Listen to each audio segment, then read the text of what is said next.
صاحب الحوت ذنون حضرت یونس علیہ السلام. آپ کے نام سے برکت حاصل کر کے پھر آگے بڑھتے ہیں. صاحب الحوت، حوت مچھلی کو کہتے ہیں، چھوٹی ہو یا بڑی آپ حوت کہیں گے، دونوں کے لیے استعمال ہوتا ہے. حضور صلی اللہ علیہ وآلہ وسلم کی حدیث سناتا ہوں، برکت بھی ہوگی اور معنی بھی واضح ہو جائے گا اور نالج بھی بڑھے گا. احلت لنا میتتان و دمان، حلال کر دیے گئے ہمارے لیے دو مردار اور دو خون. فامل میتتان فالجراد والحوت، وہ جو میتتان ہے ٹڈی اور مچھلی، حوت آ گیا. تو مچھلی جو ہے یہ مری بھی ہوتی جب آپ لینے جاتے ہیں تو حلال آپ کے لیے، کیونکہ وہ امت دمان ہے. اور وہ جو خون فتحال والکابد، کلیجی اور تلی. دم مسفو حرام ہوتا ہے، یہ یاد رکھیے گا، چلنے والا خون جو ہے نا جو بہ رہا ہے. اس حدیث مبارکہ کو مسند امام احمد، ابن ماجہ، دارقطنی اور بہقی نے روایت کیا. محدثین نے اس پہ گفتگو کی ہے، لیکن جنہوں نے کہا کہ یہ ضعف ہے تو ضعف دوسرے طرق کی وجہ سے وہ دور ہو گیا، تو اب یہ ضعیف نہیں ہے. حدیث مبارکہ سے حوت کا معنی معلوم ہوا، مچھلی. دو کام ہو گئے، حدیث سن لی، برکت حاصل ہوگی، معنی بھی ہوگا. برکت کے لیے ایک اور سماعت فرمائیں. پوری حدیث بخاری شریف کتاب و مناقب الانصار اور کتاب التفسیر کے اندر ہے. میں کتاب بتاتا ہوں، چیپٹر جسے آپ کہتے ہیں نا، تو پیجز بتاؤں گا نا یا حدیث کا نمبر بتاؤں گا تو آپ کو پھر بھی مشکل ہوگی، لیکن اس میں مشکل نہیں ہوتی. کتاب لیجیے، آگے جو میں بتاتا ہوں نا کتابو بخاری شریف، اس کے اندر کتابوں کا معنی چیپٹر ہوتا ہے، تو پھر چیپٹر ہوگا اس کے اندر، اس میں ڈھونڈنا آسان ہو جائے گا آپ کے لیے. تو کتاب و مناقب الانصار، حدیث شریف جو ہے وہ طویل ہے، میں خلاصہ بتاتا ہوں آپ کو اور لفظ بتاتا ہوں. حضور صلی اللہ علیہ وآلہ وسلم سے 3 سوال پوچھے جس کا جواب صرف نبی ہی دے سکتا تھا. ان میں سے دوسرا سوال جو ہے وہ یہ تھا، ما اول طعام یاکلہ اہل الجنہ، جنتیوں کو سب سے پہلے کون سا کھانا کھلایا جائے گا؟ اب اس کا جواب نبی ہی دے سکتا ہے. تو حضور صلی اللہ علیہ وآلہ وسلم نے جواب دیا، فزیادۃ کبد الحوت، مچھلی کی کلیجی کا بڑا ہوا حصہ. آپ کو صاحب الحوت مچھلی والا کہتے ہیں، یونس علیہ السلام کو.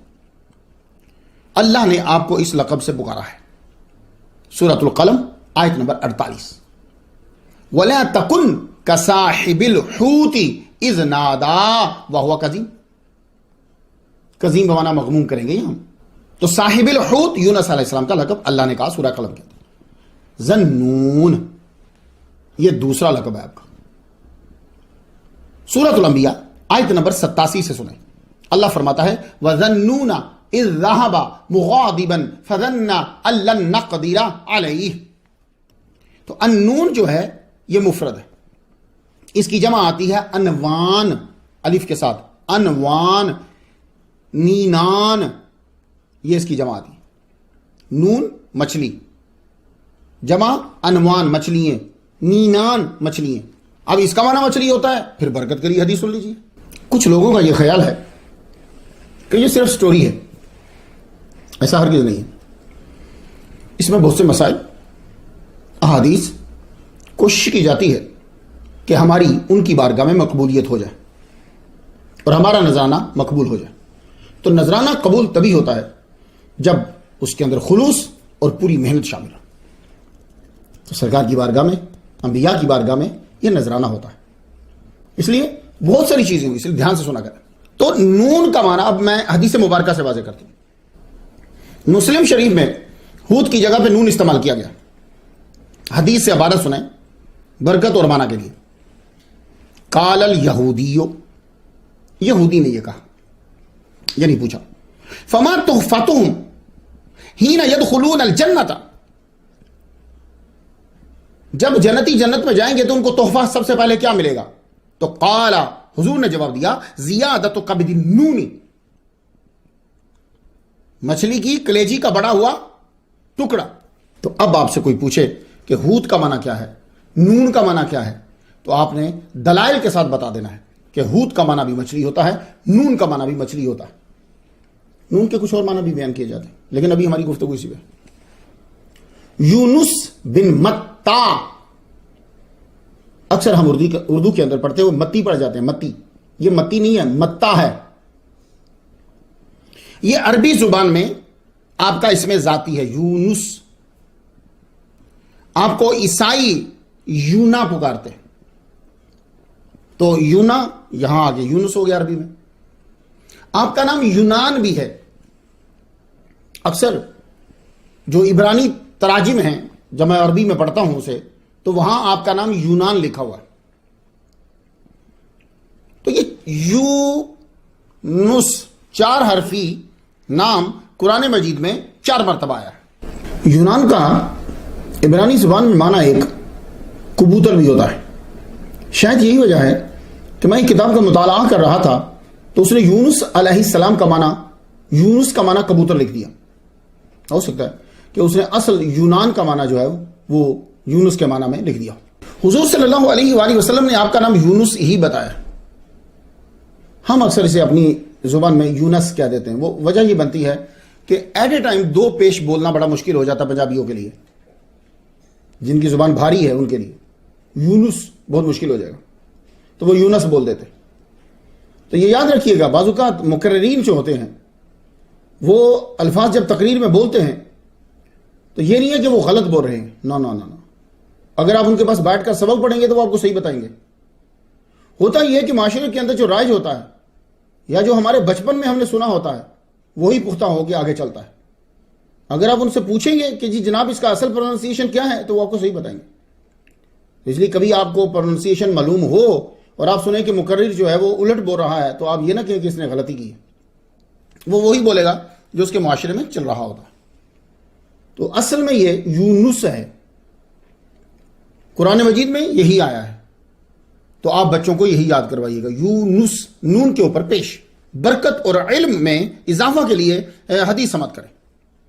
یہ حدیث مبارکہ مسند امام احمد میں ہے، اس نمبر مسلم شریف میں ہے، بخاری شریف میں ہے اور ابو داؤد شریف میں ہے۔ اب ذرا جملہ سن لیجئے گا برکت کے لیے، لا ينبغي لعبد ان يقول انا خیر من یونس بن متا۔ کسی عبد کے لیے یہ مناسب نہیں ہے کہ وہ یہ کہے کہ میں یونس بن متا سے بہتر ہوں۔ ایک اور حدیث سماعت فرمائیں، یہ بخاری شریف میں ہے، کتاب التفسیر میں ملے گی، اور ترمذی شریف میں کتاب تفسیر القرآن اسی میں ملے گی، ابن ماجہ میں کتاب الزہد کے اندر ملے گی۔ حضور صلی اللہ علیہ وآلہ وسلم نے فرمایا، من قال انا خیر من یونس ابن متا فقد کذب۔ جس نے کہا کہ میں بہتر ہوں یونس بن متا سے، اس نے جھوٹ بولا ہے۔ علیہ السلام کہتے ہیں انبیاء کے نام کے آخر میں، کیوں؟ قرآن مجید سورہ صافات آیت نمبر 181 ہے، وَسَلَامٌ عَلَى الْمُرْسَلِينَ، جو بھیجے گئے ہیں ان پر سلام، اس لیے جو بھیجے گئے ہیں ہم ان کے لیے علیہ السلام بولتے ہیں، اور حضور کے لیے صلی اللہ علیہ وآلہ وسلم، کیونکہ ان کے لیے الگ سے مقام ہے۔ خواتین و حضرات، آج ہم گفتگو کریں گے یونس علیہ السلام کی پیدائش سے اعلان نبوت، تبلیغ اور آپ کا قوم کو چھوڑنا، مچھلی کے پیٹ میں آپ کی عبادت، ذکر الیونسیہ کے فوائد، کدو شریف کے فوائد و اہمیت، اور آپ کا مزار شریف۔ کچھ باتیں اس کے ضمن میں ہو جائیں گی۔ حضرت یونس علیہ السلام کا ذکر محمد مصطفیٰ صلی اللہ علیہ وآلہ وسلم نے طائف کے سفر میں کیا۔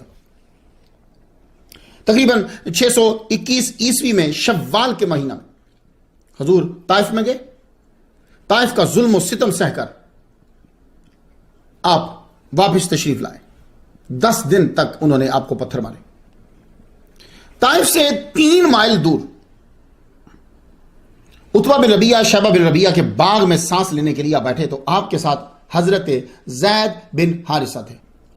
آپ جب دونوں بیٹھے ہیں تو اس باغ کے مالی نے، ان کا نام تھا عداس، آپ کے سامنے انگور رکھ دی۔ حضور صلی اللہ علیہ وآلہ وسلم نے بسم اللہ الرحمن الرحیم کہہ کر انگور جو ہے وہ دیے۔ جو ہی انہوں نے بسم اللہ الرحمن الرحیم پڑھا تو عداس کہنے لگے، آپ کون ہو؟ یہ الفاظ لوکل نہیں ہیں، حضور نے پوچھا آپ کہاں سے ہو، آپ کا دین کیا ہے؟ عرض کی میں نصرانی ہوں، میں نئی نوا سے ہوں۔ حضور صلی اللہ علیہ وآلہ وسلم نے مسکراتے ہوئے فرمایا او آپ نیک ہستی یونس بن متا کے گاؤں سے ہو؟ عداس پوچھنے لگے آپ کو ان کے بارے میں کیسے معلوم؟ حضور نے فرمایا وہ میرا بھائی ہے، کانا نبیًا وآنا نبی، وہ اپنے علاقے کے نبی تھے، اب میں نبی ہوں۔ عداس آگے بڑھے، آپ کا سر چوما، ہاتھ چومے، پھر پاؤں چومے۔ تو چومنا شرک نہیں ہے کیونکہ حضور توحید کی تبلیغ کرنے گئے ہوئے تھے طائف میں، ٹھیک ہے نا۔ یہ واقعہ آپ کو طبرانی شریف میں ملے گا، سبل الہدا والرشاد میں ملے گا، السیرۃ النبویہ میں ملے گا جو ابن ہشام کی ہے، اور سیرت کی تمام کتب میں ملے گا جنہوں نے طائف کے سفر کو ذکر کیا ہے۔ تو چومتے ہوئے اور جھومتے ہوئے حضرت عداس رضی اللہ تعالیٰ عنہ نے یہ کہا یا سیدی ما فی الارض شیء خیر ھذا لقد اخبرنی بامر ما یعلمہ الا نبی، ہے میرے سردار، اے سید، ما فی الارض شیء خیر ھذا، اس سے بہتر زمین پہ کوئی چیز نہیں ہے جس کی تو نے مجھے خبر دی، اور یہ معاملہ نہیں کوئی جانتا سوائے نبی کے۔ یہ تفسیر باغوی میں ہے، سورۃ الاحقاف کی تشریح جب ہو رہی ہوگی صفحہ 1190 پہ، اور البدایہ والنہایہ میں بھی ہے۔ میں کتابیں بتا دیتا ہوں کہ کچھ لوگ بیچارے پی ایچ ڈی کر رہے ہوتے ہیں، کچھ لوگ تقریر کرنا ہوتی ہے تو وہ پھر جا کر خود ڈھونڈ لیں، اور یہ میری گزارش ہے سب سے کہ باوجود اس بات کے کہ میں بتا دوں، میں بھی بہت تحقیق کرتا ہوں، کتاب میں لکھا ہو تو میں پھر جا کر بک کو بھی دیکھتا ہوں، لیکن کبھی کبھی غلطی ہو سکتی ہے۔ تو جو لوگ خاص طور پہ پی ایچ ڈی کر رہے ہیں ان کے لیے عرض کرنا چاہتا ہوں، جو ماسٹر کر رہے ہیں وہ اصل کتاب کو بھی لازمی طور پہ دیکھیں، کیونکہ بیان کرنے والا بعض اوقات اس کا نام غلط لے جاتا ہے کیونکہ اس نے جہاں سے پڑھا ہے وہاں ویسے ہی لکھا ہوتا ہے۔ بارہا میرے ساتھ ایسا ہوا ہے، تو میں پھر کافی عرصے سے میں اصل کتاب کو لے لیتا ہوں۔ تو حضور صلی اللہ علیہ وآلہ وسلم نے طائف کی واپسی پہ حضرت یونس علیہ السلام کا ذکر کیا، ایک مرتبہ پھر حضور نے ذکر کیا۔ اب کتاب کا نام کتاب و جامع المسانید والسنن، اس کی 30ویں جلد ہے، 139واں صفحہ ہے۔ دیکھا آپ نے لوگوں نے کتنی جلدوں کی کتابیں لکھی، 30ویں جلد، اس میں حدیثیں جمع ہیں۔ مسلمانوں پرانی کتابیں نکالو، تم لوگ پرانی چیزیں چھوڑ دیتے ہو، نئی کے پیچھے لگے رہتے ہو، بہت ذخیرہ ہے تمہارے پاس۔ مسلم شریف کتاب الایمان باب الاسلام، معراج شریف میں جو آپ نے دیکھا تو اب مختلف لوگوں کو مختلف چیزیں بتائیں، جیسا تھا کوئی تو بتاتے ہوئے فرماتے ہیں میں نے موسیٰ علیہ السلام کو دیکھا وادی ازرق میں، وہ بلند آواز سے تلبیہ کہتے ہوئے پہاڑی ٹریک سے اتر رہے تھے، نیچے آ رہے تھے۔ پھر میں نے ایک پہاڑی وادی کے بارے میں پوچھا تو بتایا گیا یہ وادی ہرشہ ہے، ہرشہ یہ اس کا پورا نام ہے۔ یہ جو پہاڑ ہے نا یہ مدینہ سے شام کا جو راستہ ہے پرانا اس دور میں جو تھا، مدینہ سے شام کے راستے پہ جحفہ کے قریب آتی ہے ہرشہ، وادی ہرشہ۔ تو آپ نے وادی ہرشہ پہ کیا دیکھا؟ کأنی انظر الی یونس، ٹھیک ہے نا، تو یونس کے اوپر جو ہے وہ کسرہ نہیں آئے گا، یاد رکھیے گا، الی یونس بن متا علیہ السلام علی ناقۃ حمراء جادۃ، ریڈ شی کیمل کے اوپر دیکھا حضرت یونس علیہ السلام کو، علیہ جبۃ من صوف، تو صوفیوں کا جو لباس ہے نا یعنی اون کا آپ نے جبہ پہنا ہوا، ختام الناقۃ خلبۃ، اور آپ کی اونٹنی کی جو لجام تھی نا وہ کھجور کے ریشوں سے بنی ہوئی، اور وہ بھی تلبیہ پڑھ رہے تھے۔ ہمارے نبی نے، ہمارے اللہ نے جب یونس علیہ السلام کا ذکر کیا ہے تو بھئی ہمارا بنتا ہے نا کہ ہم بھی کریں۔ تو چلیے آج میں ذکر کرتا ہوں، آپ اسے سن لیجئے، دونوں کی قبولیت کا سبب بن جائے گا۔ حضرت یونس علیہ السلام کے والد گرامی کا نام متا ہے۔ جن لوگوں نے کہا کہ متا ان کی امی کا نام ہے ان تمام مفسرین سے تسامح ہو گیا ہے، تو شارحین سے بھی تسامح ہوا۔ فتح الباری جلد 6 صفحہ 520، وہ کہتے ہیں کہ یہ قول مردود ہے کہ متا ان کی امی کا نام ہے۔ وہ دلیل کیا دیتے ہیں؟ کہتے ہیں کہ وَنَاسَبَهُ إِلَىٰ أَبِيهِ فَهَذَا أَصَحُّ، ان کا نسب ان کے ابو کی طرف گیا ہے، امی نہیں ہے۔ آپ کے والد گرامی حضرت ہود علیہ السلام کی نسل سے تھے، اور آپ کی والدہ ماجدہ حضرت بنیامین کی اولاد سے تھی. آپ کی ولادت ملک شام میں ہوئی، جس کو اب آپ سیریا کہتے ہو. اس وقت حضرت الیاس علیہ السلام نبی تھے. ان کی والدہ حضرت نبی الیاس کی زیارت کے لیے جایا کرتی تھی، ان کی خدمت کرتی تھی. یہ بھی اعلیٰ خاندان سے تعلق رکھتی تھی، اس لیے وہ بھی ان کی قدر کرتے تھے. آپ ان کے گھر کی صفائی کرتے، خدمت کرتی، آپ کے گھر کا بھی گزارا چلتا رہتا. آپ ان کی ایک طرح سے ان کی فیملی کا ممبر ہیں. آپ کو یہ بھی پتا ہے کہ الیاس علیہ السلام کہاں جا کر چلا بیٹھ جاتے ہیں کہ ایک ہی دن عبادت میں مصروف ہو جاتے ہیں. یونس علیہ السلام کچھ ہی وقت گزرا ہوگا آپ کی ولادت کو کہ آپ کے والد گرامی کا وصال ہو گیا. حضرت یونس علیہ السلام کی والدہ، بس یہ اعلیٰ گھرانے کے لوگ ہوتے ہیں، یہ ان کا رب پہ بڑا پختہ یقین ہوتا ہے. وقت گزرتا گیا، آپ جاتی نبی الیاس علیہ السلام کے ہاں ہی آپ رہتی، صفائی کی، آگے اپنے بیٹے کو سنبھالا. ایک دن آپ اپنے گھر میں بیٹھی ہیں تو آپ نے دیکھا کہ بیٹا تو مر گیا.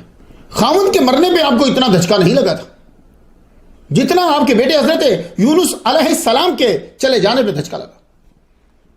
آپ نے اپنے بیٹے کی لاش کو جسد انور کو وہیں چھوڑا، دوڑتی ہوئی گئی حضرت الیاس علیہ السلام کے پاس. وہ گھر میں نہیں تھے، آپ کو معلوم تھا کہ وہ کہاں ہوں گے. آپ دوڑتی ان کی چلا گاہ کی طرف گئی، وہاں جا کے زاروں کی تار رونے لگی. میرا بیٹا مر گیا، میرے بیٹے کو زندہ کرو، میرے بیٹے کے لیے دعا کرو کہ وہ زندہ ہو، میرے بیٹے کے لیے دعا کرو کہ وہ زندہ ہو، میرے بیٹے کے لیے. حضرت الیاس علیہ السلام مراقبے میں تھے. آپ نے سر اٹھایا، فرمانے لگے جاؤ ہم آ کر دعا کریں گے. ان کا نبی پر یقین، اللہ اکبر. یہ واپس آئی، کیا صبر اور کیا یقین ہے. 14 دن گزر گئے، آپ بلیو کریں گے؟ 14 دن اپنے بیٹے کی لاش کے پاس بیٹھی رہی، اٹھ کے دوبارہ نہیں گئی کہ نبی نے کہا ہے کہ تم جاؤ میں آ کے دعا کرتا ہوں، وہ آئے گا. 14 دن کے بعد حضرت الیاس علیہ السلام واپس آئے، تازہ وضو فرمایا، اللہ کو سجدہ کیا، اٹھ کے جو ہاتھ اٹھائے پھر اللہ نے خالی نہ لٹائے. بچہ ماں ماں کہتا ہوا اٹھ کھڑا ہوا. حضرت اب اس واقعے سے دیکھا جائے تو اب پتہ نہیں 800 سال بنتے ہیں یا کتنے بنتے ہیں. تو اس لیے واقعات کے اندر بعض اوقات تاریخ میچ نہیں کرتی، تاریخ کو میچ کرتے ہیں تو واقعہ میچ نہیں کرتا، ایسا ہو جاتا ہے. لیکن مجھے امید ہے کہ میں جو کام کر کے جا رہا ہوں، میرے بعد کوئی ایسا آدمی آئے گا کہ وہ اور تحقیق کرے گا اور اس کو ریفائن کرے گا اور کرے گا.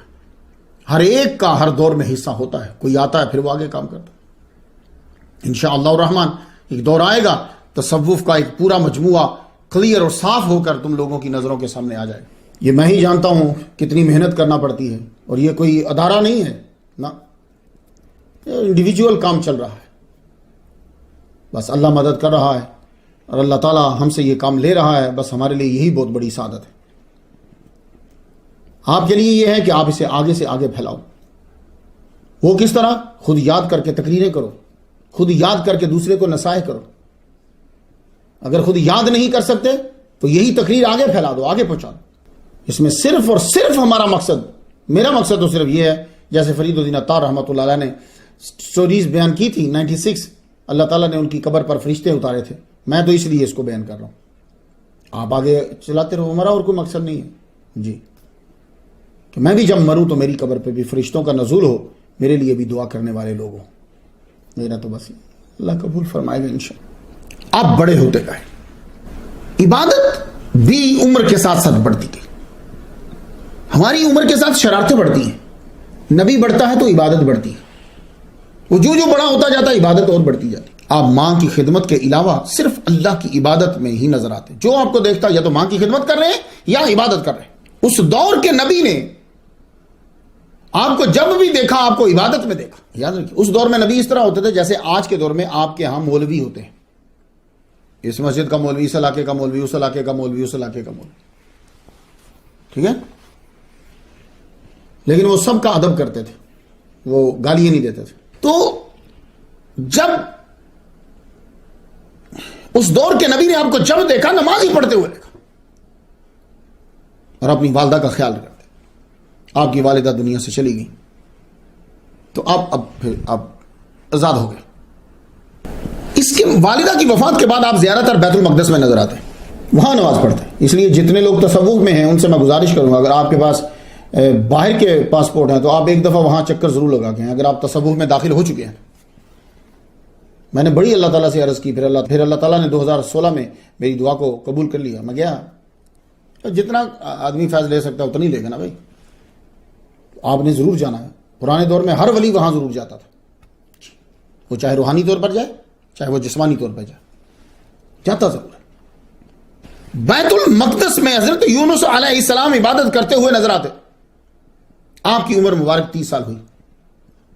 آپ دریائے دجلہ کے کنارے پہ آتے. تو آپ دجلہ کے کنارے جو ہے وہ عبادت فرمایا کرتے تھے. تو آپ کو اللہ تعالیٰ نے حکم دیا کہ میں تمہیں اپنا پیغمبر بنا کر نئی نوا کی طرف بھیجا. سورۃ الصافات آیت نمبر 147 پہ ہے، وَأَرْسَلْنَاهُ إِلَىٰ مِئَةِ أَلْفٍ أَوْ يَزِيدُونَ. 1,00,000 سے زائد افراد کی آبادی کی طرف ہم نے یونس علیہ السلام کو بھیجا. اور سورۃ الصافات کی آیت نمبر 139 پہ ہے، وَإِنَّ يُونُسَ لَمِنَ الْمُرْسَلِينَ. بے شک یونس علیہ السلام پیغمبروں میں سے ہیں. آپ دجلہ سے اٹھے یا بیت المقدس سے چلے نینوا کی طرف، جہاں آشوری قوم رہتی تھی. ان کی تعداد کے متعلق میں اسی قول کو ترجیح دوں گا. ترمذی شریف کتاب و تفسیر القرآن ان ابن ابی کعب سألت رسول اللہ صلی اللہ علیہ وسلم ان قوله تعالی وارسلناه الى 100,000 او یزیدون. میں نے عرض کی، یا رسول اللہ تعالیٰ کا یہ جو قول ہے کہ 1,00,000 او یزیدون، یہ یزیدون کتنے ہیں؟ قال، تو آپ نے فرمایا 20,000 20,000. ابن ابی کعب سے روایت ہے. تو اب قرآن اور حدیث دونوں کو ملایا جائے تو کتنے بنیں گے؟ 1,20,000. اس وقت نینوا کی آبادی 1,20,000 تھی. ویسے 1,30,000 اور 1,70,000 کی روایات بھی آتی ہیں، لیکن چونکہ میرے پاس حدیث ہے اس لیے میں اسی پہ عمل کروں گا. آپ رسول بنا کر بھیجے گئے کس شہر کی طرف؟ نئی نوا کی طرف. یہ شہر اس دور میں بہت مشہور تھا اور شرک کا گڑھ تھا. یہ شہر نینوس حاکم نے بنایا تھا اور اس میں بابل کی مشہور دیوی اشتار کا مندر تھا. سب سے بڑا مندر یہاں تھا اشتار، اس کا نام دیوی کا. اس دیوی کو نینا بھی پکارتے تھے. اشوری زبان کی جو تختیاں ملی ہیں اس میں اس شہر کو نینا آ اور نینو آ بھی پکارا گیا ہے.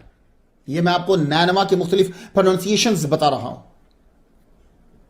یہ نینوا بھی بولتے ہیں، نینوا بھی بولتے ہیں،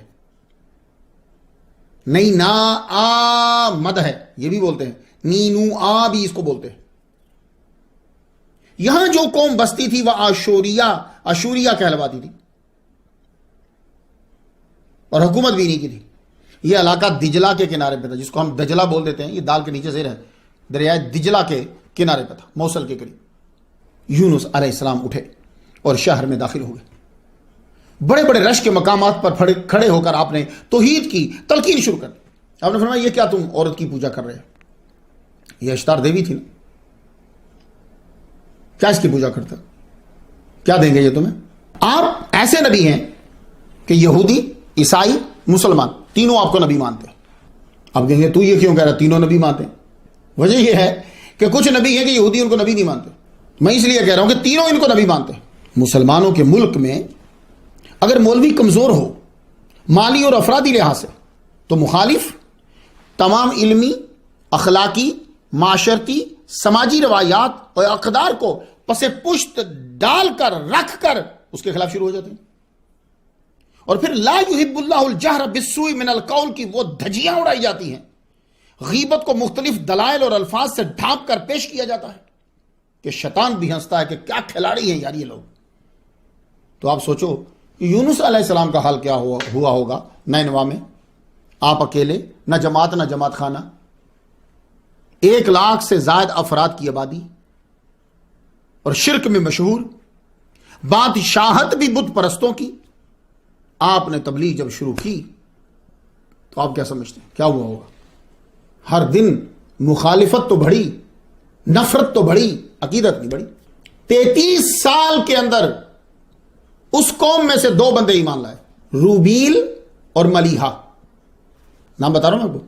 یہ جو روبیل ہے یہ آپ کو میں بتاؤں، چونکہ یہ قوم تو بنی اسرائیل کے تھے نا، تو ان کے نام بھی، یہ روبیل بن یعقوب یہ یعقوب علیہ السلام کے بیٹے کا نام ہے روبیل جی، لیکن یہ وہ نہیں ہے. آپ نے ان کے بارے میں پڑھنا ہو تو تفسیر طبری کے اندر جلد اس کی 3 ہے، صفحہ اس کا 112 ہے، اگر عربی کی ملے تو 112 ہے. تو روبیل اور ملیحہ بس 2 ہی لائے. ہاں لیکن آپ نے تبلیغ کو جاری رکھا، وہ آپ کی تکذیب کرتے رہے، پتھر مارتے.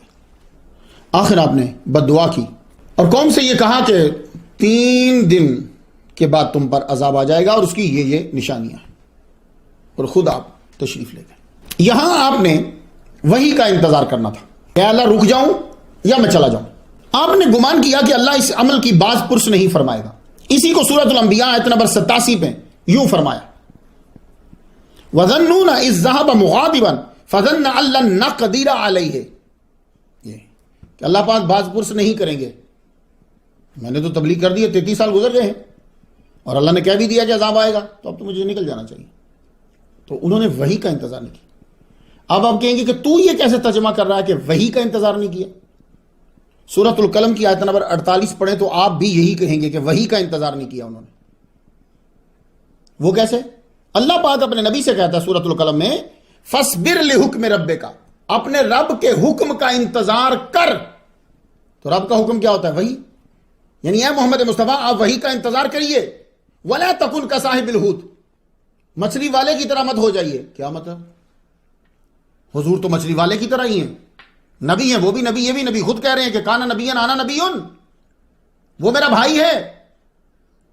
کیا مطلب؟ یعنی انہوں نے وحی کا انتظار نہیں کیا تھا. یہ مشابہت اس شے میں ہوگی تو آپ وحی کا انتظار کیجئے. انہوں نے وحی کا انتظار نہیں کیا تھا. تو یہ بات ہے. ہم مفسرین نے پتہ نہیں کیا کیا ترجمے کر دیے یار لینے بڑھانے کے لیے. اور ذنون کو یاد کیجئے جب وہ غضبناک ہو کر نکلے، سو انہوں نے یہ گمان کیا کہ ہم ہرگز ان پر تنگی نہیں کریں گے. قوم کو جب عذاب کا اثر دکھا تو دوڑے. یونس کی طرح تلاش کرو وہ کدھر ہے. اس نے کبھی 33 سال میں جھوٹ نہیں بولا، ڈھونڈو. یہ ابھی 3 دن کے بعد عذاب آنا تھا نا پورا، تو یہ ابھی صرف نشانی تھی پہلی. وہ پہلی نشانی پہ نبیوں کے پیچھے بھاگ گیا. دوڑے، نبی ڈھونڈو، نبی ڈھونڈو، نبی ڈھونڈو، مشکل میں نبی ڈھونڈو. ہے قوم مشکل میں نبی ڈھونڈو. جو قوم مشکل میں نبی کے پیچھے بھاگتی ہے وہ بچتی ہے. جب نبی نہیں ملا پھر وہ دوسرے علاقے کے نبی کے پاس گئے. ان سے جا کے یہ کہا کہ ہمارا کیا بنے گا؟ وہ کہنے لگے بس نبی ڈھونڈو اپنا، تمہارے نبی کے ڈھونڈنے میں ہی تمہاری نجات ہے.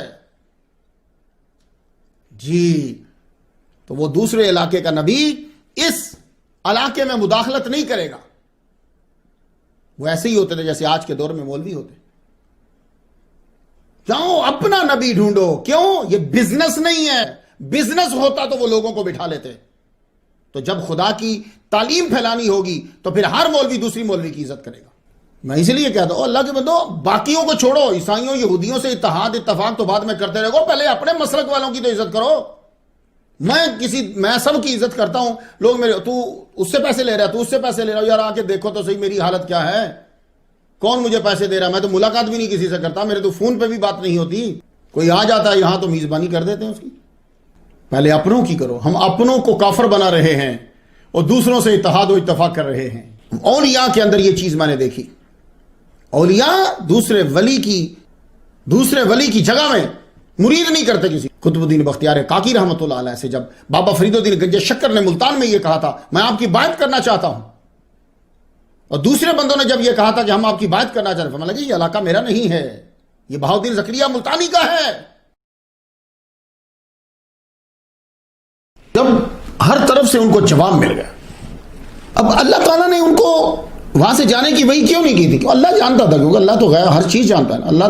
اللہ جانتا تھا کہ یہ قوم اس نبی کے قدموں میں آئے گی اور اللہ لانا چاہتا تھا. 33 سال جس نے دکھ برداشت کیے ہیں وہ ساری قوم تڑپتی ہوئی اس کے قدموں میں آئے. اب یہ قوم در بدر پھر رہی. یونس علیہ السلام وحی کا انتظار کیے بغیر قوم کو چھوڑ کر چلے گئے. لیکن یہ بھی ان کی ترقی درجات کا سبب بن گیا. ان کے جانے سے ہمیں ایک زبردست وظیفہ مل گیا. ہر چیز کے اندر ان لوگوں کے ہر کام میں ہی ہم لوگوں کا فائدہ ہے. اب بندہ بیٹھ جائے یہاں اور بیٹھ کے غلطیاں نکالنے لگ جائے، اور ان کی ساری جس کو تو غلطیاں کہہ رہا ہے اس کے اوپر ہماری پوری زندگی نشاور. لا الہ الا انت سبحانک انی کنت من الظالمین، ایسی آیت اور ایسا جملہ اور ایسی دعا تیری ساری زندگی کی نیکی ہے اس ایک لائن کے اوپر قربان کر دی جائیں. تو بیٹھ کر قرآن کی تفسیر لکھ کر ان کی غلطی نکالے گا، تیری ساری زندگی کی نیکی ہے، ہر قسم کی نیکی ہے تیری، ان تمام سے میرے مالک میرے اللہ کو یہ زیادہ قبول ہوئی. جب یونس علیہ السلام نظر نہیں آئے تو بادشاہ نے اعلان کیا، سب بولو ربنا آمنا بما جاء به یونس، ربنا آمنا بما جاء به یونس، ربنا آمنا بما جاء به یونس. اور سب اپنے لباس اتار دو، ٹاٹ کا لباس پہنو، بوری سروں پہ راکھ ڈال لو، راہ میں کانٹے بچھائے، چلو چلو ان کے اوپر، بچے الگ کر دو، جانور بھی ساتھ لے لو، چلو میدان میں جاؤ. یہ یکم ذی الحج ہوئے سب جمع ہو گئے جناب. پاؤں میں کانٹا جب چبھے تو روئیں، بچے بھی روئیں، یہ بھی روئیں. تو سب نے پہلے اقرار کیا اے اللہ ہم تجھ پر اور تیرے نبی یونس پر ایمان لائے. یہ 2020 جا رہا ہے اور اس کا ذی الحج جا رہا ہے، پہلے دن ہے یہ. میں بھی اللہ سے ہاتھ جوڑ کے عرض کرتا ہوں مالک اے اللہ میں تجھ پر اور تیرے نبی پر ایمان لایا، اور جو وہ لایا اس پر بھی میں ایمان لایا. حقوق اللہ معاف کر دے جو میں ادا نہیں کر پایا، اور حقوق العباد جو تھے ادا کرنے تھے نہیں کر پایا وہ معاف کروا دے. ہمارے بچاؤ کا صرف ایک ہی راستہ ہے اور یہ ہے کہ تو ہمیں معاف کر دے. آمین. لا الہ الا انت سبحانک انی کنت من الظالمین. تو ان ذی الحج کے دنوں میں یہ جو ابھی جا رہے ہیں اور آپ میری تقریر سن رہے ہو، ان ذی الحج کے دنوں کے اندر 10 دن پورا بس آہو زاری ان کی شروع. وہ تو گھر ہی نہیں گئے، سب جمع ہو گئے جتنے تھے. حضرت فضیل بن عیاض فرماتے ہیں اس قوم نے روتے ہوئے یہ عرض کی اے اللہ ہمارے گناہ یقیناً بہت ہی بڑے ہیں لیکن تیری ذات بہت عظیم ہے، بزرگ تر ہے. اللہم ان ذنوبنا قد عظمت وجلت وانت اعظم واجل فافعل بنا ما انت اہلہ ولا تفعل بنا ما نحن اہلہ. اپنی شان کے مطابق ہم سے سلوک کر، ہماری اوقات کے مطابق سلوک نہ کر. کیا یار زبردست جملہ تھا. وہ جب روئے، بچے روئے، سب روئے، 10 دن روتے رہے. وہ پہلی نشانی پہ ہی عذاب رک گیا، آگے بڑھے ہی. اللہ تعالیٰ نے 10 ذی الحج کو عذاب ڈال دیا. امریکہ میں یہ جو جمعہ کا خطبہ دیا ہے وہ بھی میں نے اسی بات پہ دیا. اب وہ جس طرح کا خطبہ ہے آپ بھی ذرا سن لیجیے، یہاں سے تھوڑا سا ڈیفرنٹ ہوتا ہے. First 10 days of Zulhijjah are excellent, even for those who are not performing the Hajj. Prophet Muhammad sallallahu alaihi wasallam has said about the first 10 days of Zulhijjah, there are no days in which righteous deeds are more beloved to Allah Ta'ala than these 10 days. This hadith mubarak mentioned in Bukhari and Darimi Sharif. یہ 10 دن زبردست ہے، excellent ہے، even کہ ان کے لیے بھی کہ جو حج نہیں کر رہے. حضور صلی اللہ علیہ وآلہ وسلم نے ان پہلے 10 دنوں کے بارے میں فرمایا کہ جو بھی نیک کام کیے جاتے ہیں وہ بہت زیادہ اللہ کو محبوب ہوتے ہیں. سیم وہی کام اگر دوسرے دنوں میں کریں ہوتے تو ہیں محبوب، لیکن وہی کام جب ان دنوں میں کرتے ہو تو زیادہ محبت جو ہے وہ بڑھ جاتی. یہ بخاری شریف. It is narrated from Ibn Umar radiyallahu ta'ala anhu that the Prophet sallallahu alaihi wa sallam said there are not any days greater than these 10 days. So increase in them the saying of tahleel. Tahleel means la ilaha illallah. And takbir. Takbir means Allahu Akbar. And tahmeed. Tahmeed means alhamdulillah. This hadith mubarak mentioned in Musnad Imam Ahmad and Tabarani. Prophet sallallahu alaihi wasallam said one thing more to do, that is keeping fast. ان 10 دنوں میں تم لوگ جو ہے وہ تحلیل، تکبیر، تحمید یعنی اللہ اکبر، لا الہ الا اللہ، سبحان اللہ، اسے بڑھا دو اور ایک چیز اور بڑھا دو، وہ روزہ.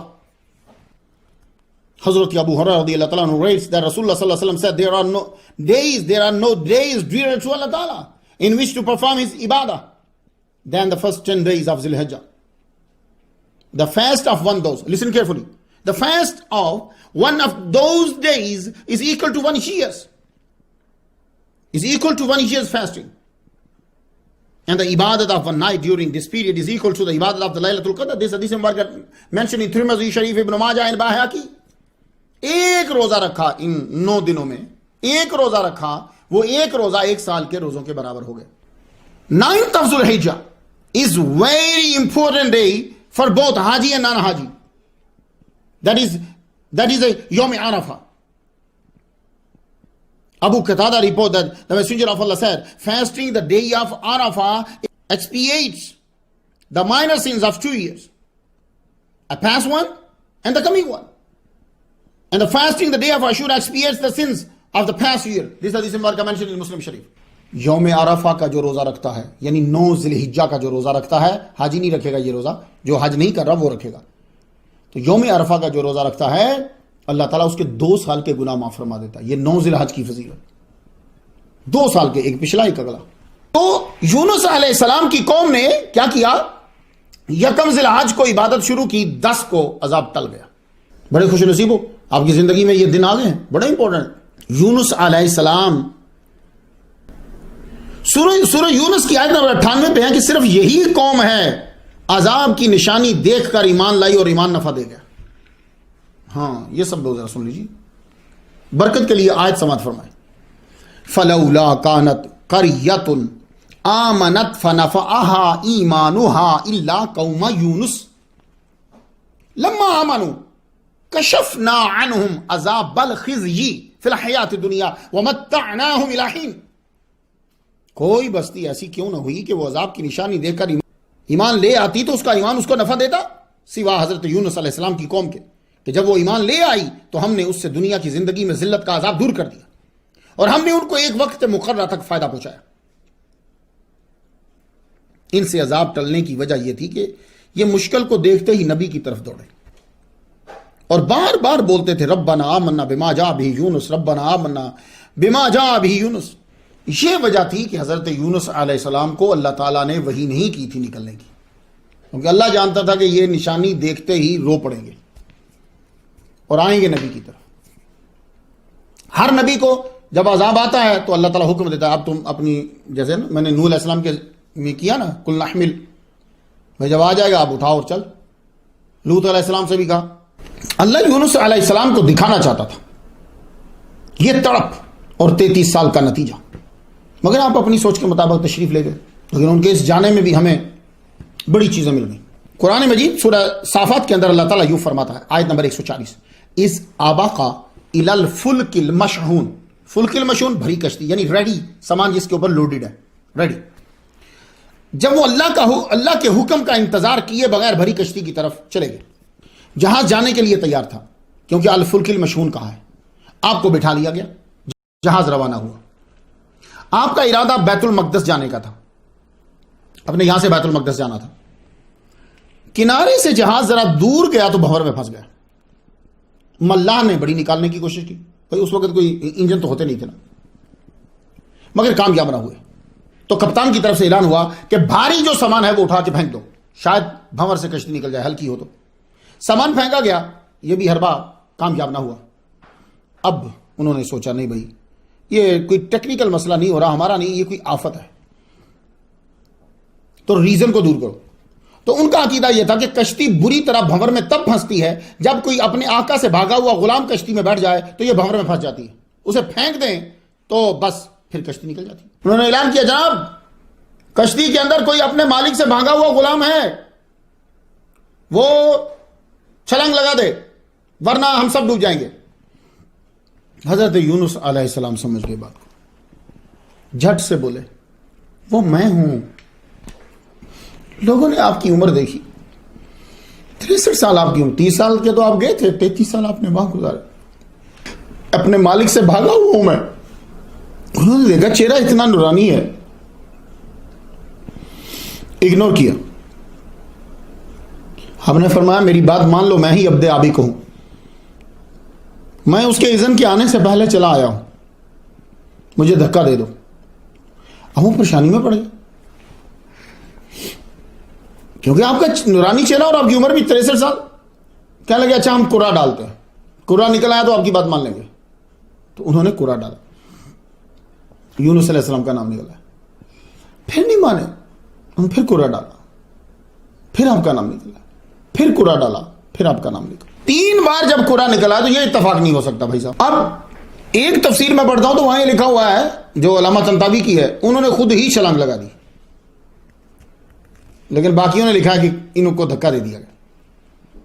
قرآن مجید کیا کہتا ہے سنیے، سورۃ الصافات آیت نمبر 141، فساہما، اس کا معنی کیا ہے؟ قرآن نکالا گیا۔ فکان من المدحدین،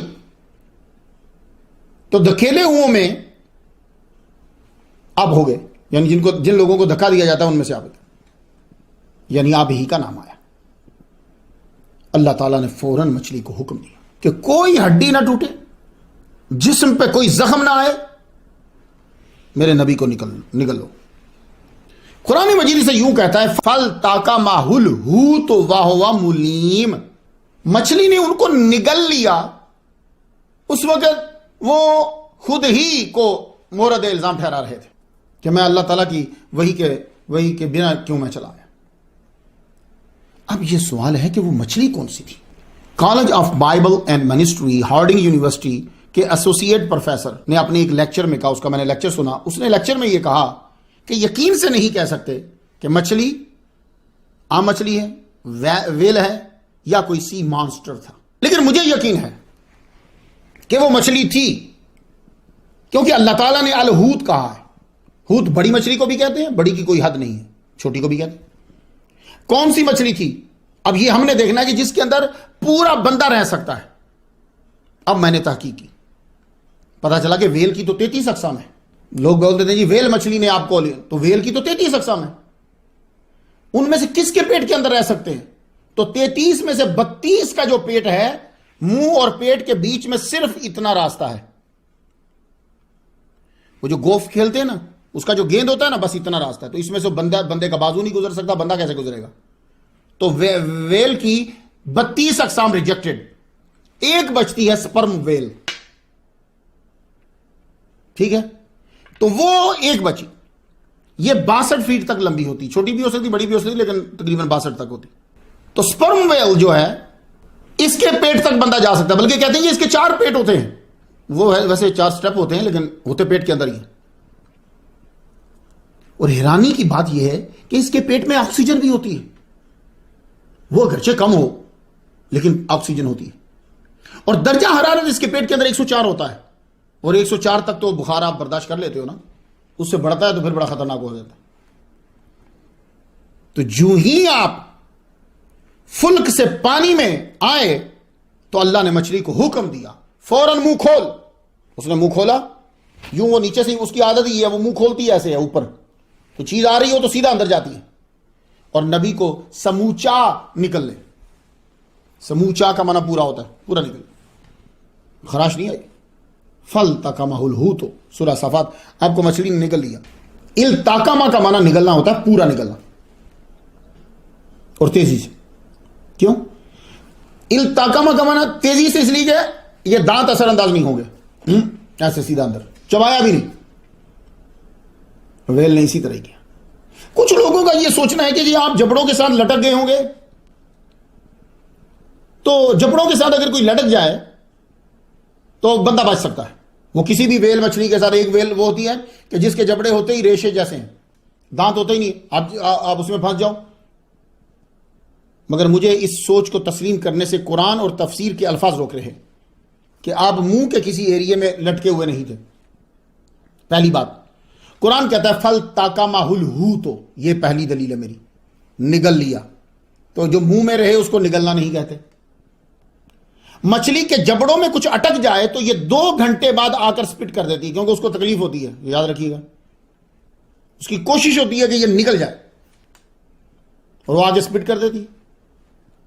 تو آپ کیسے 3 دن تک جبڑوں کے ساتھ لٹکے رہے ہیں؟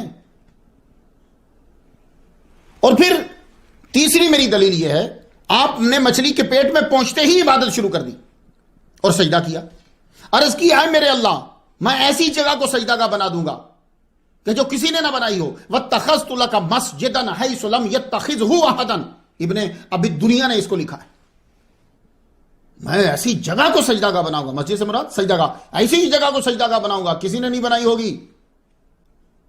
تو اب اگر یہ منہ میں تھے تو یہ تو باہر آ جانے چاہیے، آدمی سجدہ کر رہا ہو تو نکل جائے گا، تو آپ پیٹ میں تھے۔ اور پھر اللہ تعالیٰ نے فرمایا سورۃ الانبیاء میں فنادا فی الظلمات، اس نے اندھیروں میں مجھے پکارا ہے. ظلمات جمع ہے نا، مور دین 3 ہوگا، مور 3 ہوگا. 3 ظلمات، پانی کا اندھیرا، رات کا اندھیرا، پیٹ کا اندھیرا. اور اگر تم کہو کہ جبڑے میں تھے تو یہ 3 ظلمات جمع نہیں ہو سکتے. کیوں؟ کیونکہ اسے سانس لینے کے لیے 1-2 گھنٹے کے بعد، 1 گھنٹہ تو رہتی ہے وہ، 2 گھنٹے بھی رہ سکتی ہے، 2 گھنٹے کے بعد اس کو لازمی اوپر آنا ہوتا ہے. ٹونو خوراک لینے کے لیے اس کو منہ کھولنا ہوتا ہے تو لائٹ اندر جاتی. تو میرے پاس یہ ہیں دلیلیں. تو جمع ظلمات صحیح ہے، رات کا اندھیرا، گہرے پانی کا اندھیرا، کیونکہ یہ 1000 فیٹ تک نیچے جاتی ہے یہ، تو گہرے پانی کا اندھیرا اور پیٹ کا اندھیرا. اب سوال ہے کہ پیٹ کے اندر کتنے دن رہے؟ تو آپ مچھلی کے پیٹ میں 3 دن رہے. عیسائیت میں بھی یہی مشہور ہے اور ہمارے ہاں بھی جو معتبر ہیں وہ یہی کہتے ہیں. میتھیو کا باب نمبر 12 اور نشان نمبر 38. یونا was 3 days and 3 nights in the belly of the sea monster. عیسائیت کے اندر راجح قول یہی ہے کہ آپ 3 دن مچھلی کے پیٹ میں رہے. یہی وجہ ہے کہ آرمینین عیسائی جو ہیں the 3-day fast of نینوا کا اہتمام کرتے ہیں. وہ جی 3 دن روزے رکھتے ہیں. سیکنڈ منڈے بفور لینٹ، سوموار، منگل، بدھ. ہر صبح ان کی ڈیفرنٹ دعا ہوتی ہے. قرآن مجید نے دن تو نہیں بتائے مگر تفاسیر میں ملتا ہے. مقاتل بن حیان سے تفسیر قرطبی میں ہے کہ 3 ایام 3 دن رہے.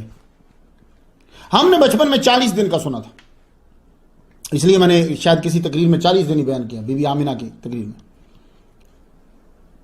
طبری سورۃ الصفات آیت نمبر 144 کے تحت لکھا ہے کہ آپ مچھلی کے پیٹ میں 40 دن رہے.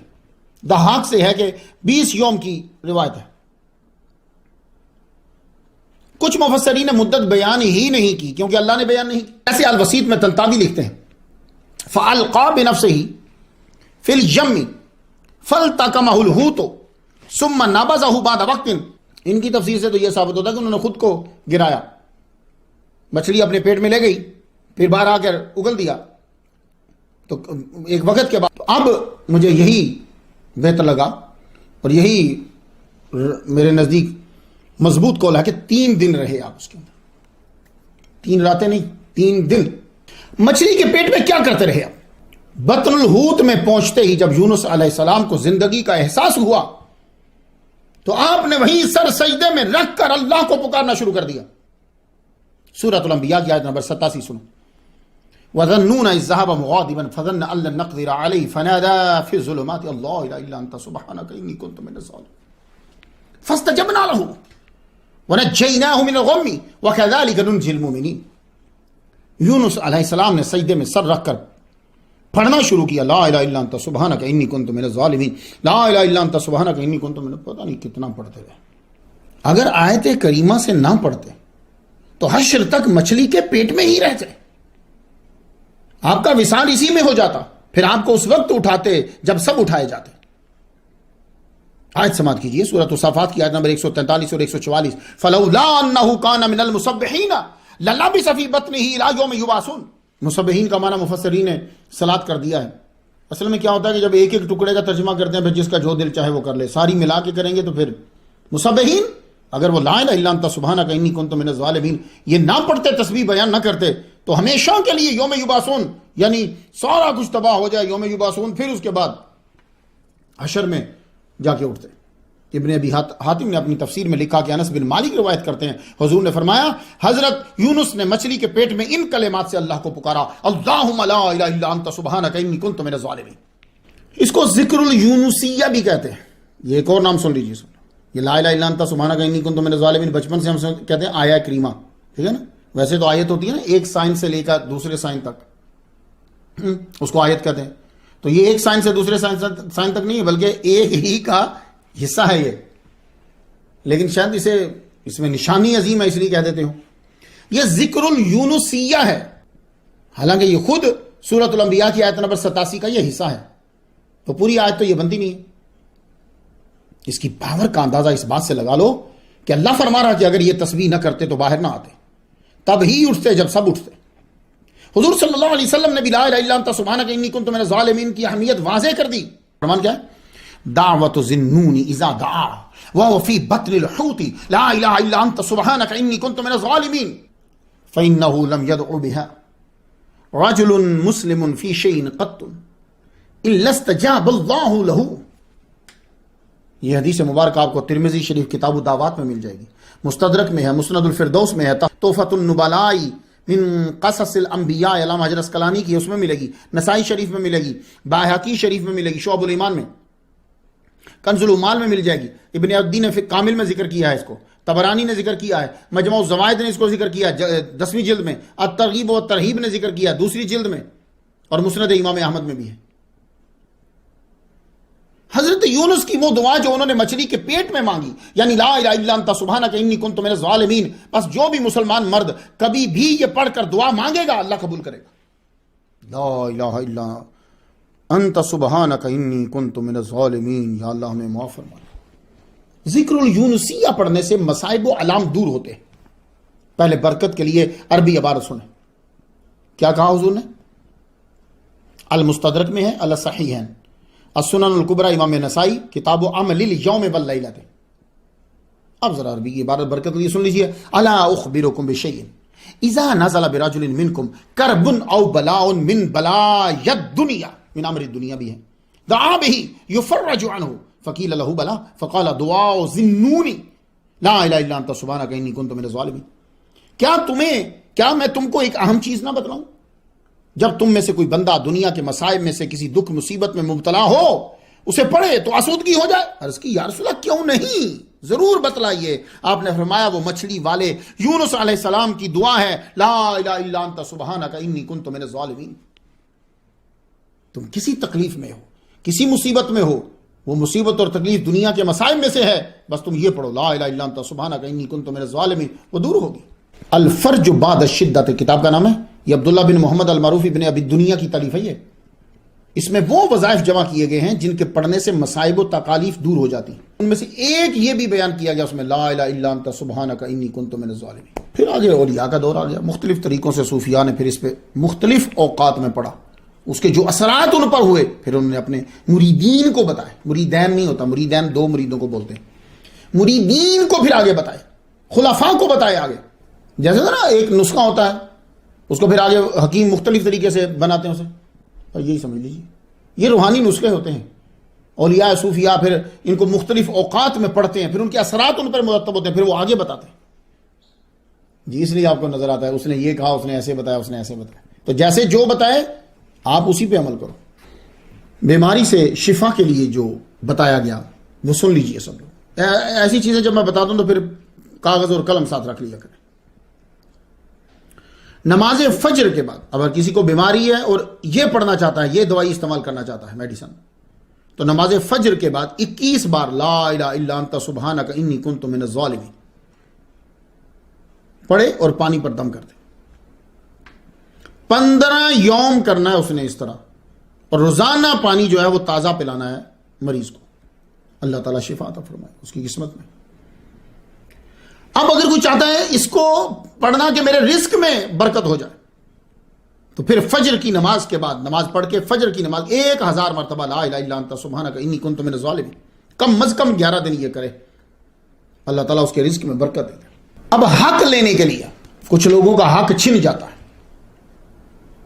نوکری کوئی چھین لیتا ہے، وہ اس کا حق تھا.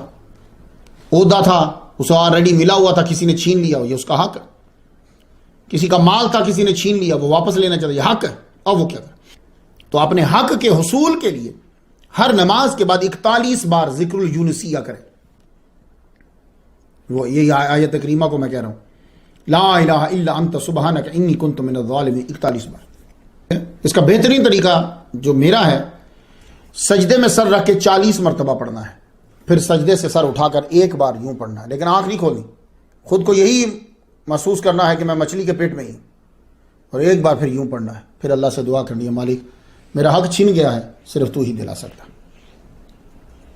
اچانک مصیبت آ جاتی ہے، آپ لوگ ایک کام کر رہے، بزنس چل رہا ہے، زندگی چل رہی ہے، کام چل رہا ہے، پڑھائی چل رہی ہے، اچانک کوئی مصیبت آ گئی، کوئی حل ہی نظر نہیں آ رہا. حل تو ہوتا ہے، نظر نہیں آ رہا، اپنی اپروچ ہی نہیں اتنی، نہ روحانی نہ جسمانی نہ مالی، تو فوراً وضو کرو، 2 رکعت نفل پڑھو، پھر سر سجدے میں رکھ کے 21 مرتبہ پڑھو لا الہ الا انت سبحانک انی کنت من الظالمین. مشکل آسان ہوگی، خلقت مہربان ہوگی. آدمی ڈپریشن میں رہتا ہے، اس کو کوئی پریشانی ہے جو کھائے جا رہی ہے، وہ بتاتا نہیں. یہ اکثر لوگ جو آگے ذکر کرتے ہیں ہمیں یہ دکھ ہے، ہمیں یہ پریشانی ہے، اس نے کوئی پیچھے غلطی کی ہوتی ہے. وہ غلطی نہیں بتاتا، صرف پریشانی بتاتا ہے تاکہ اگلے کا مجھے جو ہے نا وہ سمپتھی مل جائے. جی اس نے کوئی غلطی کی ہوتی ہے پیچھے. اب وہ چاہتا ہے کہ کوئی ایسا بندہ ملے، کوئی مولوی ملے کہ جو فٹافٹ دعا کر کے میری پریشانی کو دور کر دے. وہ لگا رہتا ہے، اور پھر اللہ نے جس کی عزت بڑھانی ہوتی ہے وہ اس ٹائم پہ وہ اس کے پاس پہنچ جاتا ہے. وہ بھی تو صرف دعا ہی کرتا ہے، اس کی پریشانی دور ہو جاتی ہے تو وہ کہتا ہے بھائی یہ بندہ بڑا قابل ہے. وہ تو اللہ تعالیٰ نے اس کی عزت جو ہے وہ بڑھا دی. بات کیوں سمجھ میں آ رہی ہے آپ کو؟ اللہ ہی کرتا ہے سب. اب غم اور فکر، ٹینشن، ڈپریشن، پریشانی ہے آپ کو، سوچ سوچ کر دماغ کمزور ہو گیا ہے، اعضاء کمزور ہو گئے ہیں. جب آپ ایک چیز کو بار بار سوچتے ہیں تو کیمیکل ان بیلنس ہو جاتا ہے، پھر آپ کو شکلیں بھی نظر آتی. ہاں یہ یاد رکھیے، یہ سارا مسئلہ آپ کا یہاں ہوتا ہے. بابا فرید الدین گنج شکر رحمت اللہ علیہ، ان کا تذکرہ میں 53 نمبر سٹوری پہ کرایا. ان کی طرف سے ایک وظیفہ سنتے جائیے. آپ نے فرمایا کہ جس کو پریشانی ہے، ڈپریشن ہے، ٹینشن ہے، یعنی ہر وقت پریشانی میں مبتلا ہے، وہ چلتے پھرتے بس یہی پڑھتا جائے لا الہ الا انت سبحانک انی کنت من الظالمین. تیرے سوا کوئی معبود نہیں ہے، تو پاک ذات ہے مالک، میں ظالموں میں سے ہوں. یہ اس کے ذہن میں یہ بھی ساتھ ساتھ گھومنا چاہیے، کیونکہ اگر یہ نہیں گھومے گا نا تو پھر اس کی پریشانی گھومے گی ساتھ. تو آپ جب عربی پڑھ رہے ہو نا قرآن کی تو ساتھ یہ بھی گھومنا چاہیے، پڑھتا رہے، اللہ تعالیٰ اس کو سکون عطا فرمائے. آپ کو میں آج سیکرٹ بات ایک بتاؤں، پتہ ہے آپ کو سکون کب ملتا ہے؟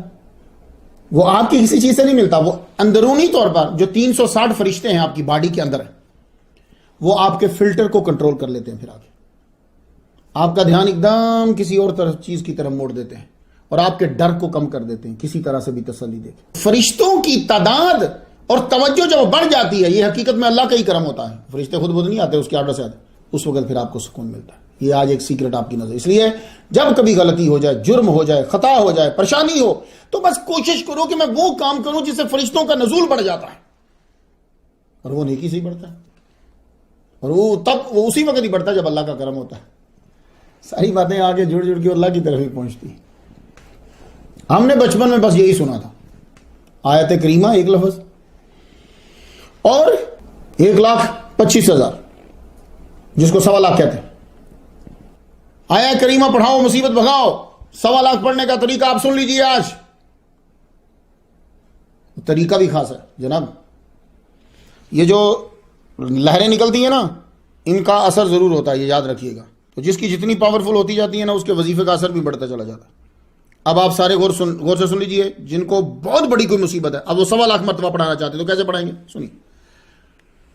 سب سے پہلے تو وہ بندے لینے ہیں جو درد مند ہیں آپ کے غم میں. آپ جتنا تو خیر درد نہیں ہوگا ان میں، لیکن وہ آپ کے درد کو فیل کرتے ہیں، آپ کے غم کو فیل کرتے ہیں. وہ بندے لینے ہیں. کتنے؟ 7، 11 یا 21. وہ جو دوست ہیں آپ کے نیک بندے، ان میں سے بیوی ہوتی ہے وہ فیل کرتی ہے، بچے ہوتے ہیں، بڑے بچے جو ہیں وہ فیل کرتے ہیں، امی ابو ہیں آپ کے وہ فیل کرتے ہیں. باقی آپ کو پتا ہوگا، مجھے تو نہیں نا پتا کون کرتے ہیں، ہر ایک کا ڈیفرنٹ ہوتا ہے. تو وہ جو آپ کے درد کو، غم کو فیل کرتے ہیں، ان کو بٹھانا ہے. اب وہ سب سے پہلے جس دن آپ نے بیٹھنا ہے، وہ سارے بندے جو تھے وہ پہلے غسل کریں گے. ٹھیک ہے، جیسے جمعہ کا غسل کرتے ہیں غسل کریں گے. پھر 2 نفل توبہ کے سب پڑھیں گے جس جگہ آپ نے وہ آیت کریمہ پڑھنی ہے. ٹھیک ہے، اب وہ سارے نفل پڑھ لیا. پڑھنے کے بعد اب بیٹھ جائیں بنا کوئی بات کیے. اب کوئی بات نہیں کرنی آپ نے، بنا کوئی بات کیے 1.25 لاکھ پورا کر دیں. وہ جی بڑی دیر لگے گی. اچھا تو بڑی بات ہے بھائی، اب آپ کی آسانی کے لیے پھر ڈرائیو تھرو کام کر دیں کوئی. تو اب 1.25 لاکھ پڑھنا ہے آپ نے، جب تک پڑھا جائے. پڑھنے کے بعد اب آپ میں سے جو بڑا ہے وہ دعا مانگے. مصیبت کیا ہے کہ اللہ تعالیٰ اس کی مصیبت کو حل. انشاءاللہ الرحمن لا الہ الا انت سبحانک انی کنت من الظالمین. ان متبرک کلمات کا صدقہ اللہ تعالیٰ اس کی مشکل کو دور فرمائے. ابھی ایک اور عمل میں بتانے لگا ہوں آپ کو جو 7 دن کا ہے. دیکھ لیجئے حضرت یونس علیہ السلام کے صدقے سے کیا کیا مل رہا ہے. اب اس میں سے جو آپ کو آسان لگے کریے. 7 دن کا عمل ہے. یہ اب ذرا غور سے سننا آپ نے. شادی جو ہے وہ اکثر نہیں ہوتی، بعض اوقات ایسا ہوتا ہے لوگ آتے ہیں تو دیکھ کے واپس چلے جاتے ہیں. بہت غور سے اب دھیان سے سننا آپ نے. یہ 7 دن کا عمل ہے اور روزانہ عشاء کے بعد کرنا ہے. یہ میری بہنیں بیٹیاں سنیں. اب بدھ کو شروع کرنا. یہ اب طریقہ سنو اور تعداد بھی. 1 دن کا عمل بتاتا ہوں اور وہ 1 دن والا جب آپ کو آ جائے گا تو اسی کو اسی طرح 7 دن کرنا ہے. اب سنو طریقہ. عشاء کی نماز پڑھنے کے بعد آپ نے ایک جگہ کا تعین کر لینا ہے کہ اس جگہ مجھے بیٹھنا ہے. 7 دن آپ کو اسی جگہ ہی بیٹھنا ہے. اچھا اب آپ وہاں بیٹھیں. 1 پیالہ پانی کا آپ نے اپنے پاس رکھ لینا ہے. ٹھیک ہے، رکھ لیا. سب سے پہلے آپ نے 21 مرتبہ درود شریف پڑھنا ہے. اللہم صلی علی سیدنا محمد وعلی آل سیدنا محمد وبارک وسلم. 21 بار. ٹھیک ہے. اس کے بعد 100 مرتبہ پڑھنا ہے لا الہ الا انت سبحانک انی کنت من الظالمین. 100 بار پڑھنا ہے. پھر آپ نے آنکھیں کھولے بنا، آنکھ نہیں کھولنی، یہ سب آپ کا آنکھیں بند کر رہے ہو پڑھ رہے ہیں آپ، آنکھیں نہیں کھولنی، لیکن آپ کو پتا ہو کہ میں نے پانی کا پیالہ یہاں رکھا تھا، پہلے سے ہی دیکھ لیں، ہاتھ کو پتا ہو، اس میں ہاتھ ڈال دیں آنکھیں کھولے بنا، اور ادھر واپس لا کر آپ نے اس کو یوں منہ پہ ملنا ہے. وَنَجَّيْنَاهُ مِنَ الْغَمِّ وَكَذَلِكَ نُنْجِي الْمُؤْمِنِينَ. اس طرح آپ نے منہ پہ مل دیں. یہ آپ کا پہلا سٹیپ ہوا. پہلا سٹیپ، پہلا دن نہیں، پہلا سٹیپ. اب پھر 21 مرتبہ درود شریف، 100 مرتبہ لا الہ الا انت سبحانک. اب پھر آپ نے پانی کا پیالے کے اندر ہاتھ ڈالنا ہے آنکھیں کھولے بنا، اور وَنَجَّيْنَاهُ مِنَ الْغَمِّ وَكَذَلِكَ نُنْجِي الْمُؤْمِنِينَ. یوں منہ پہ پھر دینا. یہ دوسرا سٹیپ ہو گیا. اب پھر شروع کر دیجئے تیسرا سٹیپ. 21 بار درود شریف. اللہم صلی علی سیدنا محمد وعلی آل سیدنا محمد وبارک وسلم. 21 بار. 100 بار لا الہ الا انت سبحانک انی کنت من الظالمین. اس کے بعد پھر آنکھیں کھولے بنا آپ نے اپنا ہاتھ پیالے میں ڈال کے یوں اپنے منہ پہ وَنَجَّيْنَاهُ پڑھتے ہو، وَنَجَّيْنَاهُ مِنَ الْغَمِّ وَكَذَلِكَ نُنْجِي الْمُؤْمِنِينَ. یہ جناب آپ کا 1 دن کا عمل ہو گیا ہے. ٹھیک ہے. یہ خاص وظیفہ بتا رہا ہوں میں اپنی بیٹیوں اور بہنوں کے لیے جن کی شادی وہ پتہ چلتا ہے دیکھنے کے لیے آ رہے ہیں، تو بس یہ پہلے کر دو کہ چہرے پہ رکھ کے اب آپ بیٹھو، اللہ تعالیٰ کرم فرمائیں گے. تو یہ آپ نے 7 دن کرنا ہے. تو میں نے آپ کو 1 دن کا عمل بتا دیا. ٹھیک ہے. شدید مرض میں مبتلا ہے، انہوں نے کیا کرنا ہے؟ حضور صلی اللہ علیہ وآلہ وسلم نے فرمایا لا الہ الا انت سبحانک انی کنت من الظالمین.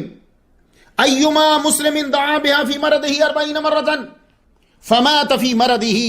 جس مسلمان نے اپنی مرض میں 40 مرتبہ لا الہ الا انت سبحانک انی کنت من الظالمین پڑھا اور اسی مرض کی وجہ سے وہ مر بھی گیا، شہید کا اجر دیا جائے گا. اور اگر وہ شفا پا گیا تو اللہ تعالیٰ اس کے سارے گناہوں کو معاف فرما دے گا. اللہ اکبر جل شانہ. یہ جتنے مریض ہیں وہ اسے کریے، اسے پڑھیے. یہ الترغیب والترہیب جلد 34 صفحہ 251 میں ہے یہ حدیث. تکمیل النفع جلد پہلی صفحہ 27 پہ. المستدرک علی الصحیحین میں بھی ہے یہ، جلد پہلی صفحہ 692 پہ. کتاب الدعاء والتکبیر والتحلیل والتسبیح ہے، یہ چیپٹر ہے اس کا. نزول الابرار بالعلم المعصوری من الادعیۃ والاذکار، صفحہ 279 کے اوپر. سن رہے ہیں آپ؟ میں طویل کر گیا ہوں اس لیے کہ یہ بہت عام ہے. حضرت یونس علیہ السلام نے لا الہ الا انت سبحانک انی کنت من الظالمین 3 اندھیروں یعنی رات کا اندھیرا، 1000 فیٹ پانی کی گہرائی کا اندھیرا اور بطن الحوت کا اندھیرا، 3 اندھیروں میں پڑا. اللہ نے روشنی میں لا کے رکھ دیا. ہم بھی آج خواہشات کے دبیز پردوں کے نیچے اور گناہوں کے اندھیروں میں پڑے ہیں. ہم سب پہ اس کو پڑھنا تو لازمی بنتا ہے. صوفیاء فرماتے ہیں 24 گھنٹے میں کم از کم 1 دفعہ سر سجدے میں رکھ کر ضرور بولو لا الہ الا انت سبحانک انی کنت من الظالمین. یہ اولیاء بولتے ہیں. اور پھر خوش ہو جاؤ، سب خوش ہو جاؤ. ہو سکتا ہے کہ ذہن میں آ جائے یار یہ تو صرف یونس علیہ السلام کے لیے تھا. نہیں نہیں نہیں نہیں، اللہ رب العزت نے فرمایا فاستجبنا لہ ونجیناہ من الغم وکذالک ننجی المؤمنین، سورۃ الانبیاء آیت نمبر 88۔ ہم نے ان کی دعا قبول کی تو ہم نے غم سے، تکلیف کی شدت سے نجات دی، اسی طرح ہم مومنین کو نجات دیتے ہیں، دیں گے۔ مضارعہ کے اندر دونوں زمانے ہوتے ہیں، پریزنٹ بھی ہوتا ہے، فیوچر بھی ہوتا ہے۔ تو معلوم ہوا یہ وعدہ، یہ بشارت، یہ فیض صرف یونس علیہ السلام کے لیے نہیں تھا، بلکہ سب مومنین کے لیے ہے۔ قیامت تک پڑھو، گناہ صاف کروا کے آگے بڑھو، نیکیوں میں بڑھتے چلے جاؤ۔ تو مچھلی کے پیٹ میں آپ نے لا الہ الا انت سبحانک انی کنت من الظالمین پڑھا، 3 اندھیروں میں پڑھا تو روشنی میں آ گئے، صحت میں آ گئے، کامیابی میں آ گئے۔ کچھ بات سمجھ میں آ گئی آپ نے؟ اس لیے قصے بیان کیے جاتے ہیں، یہ سٹوریز ہی نہیں ہیں۔ فقصص القصص۔ اب مچھلی نے 3 دن بعد ساحل پر آ ڈالا۔ سورۃ الصافات کی آیت نمبر 145، فنبذناہ بالعراء وہو سقیم۔ اب یہ دیکھ رہے آپ، فنبذناہ بالعراء، عراء کیا ہے؟ وہ ساحل۔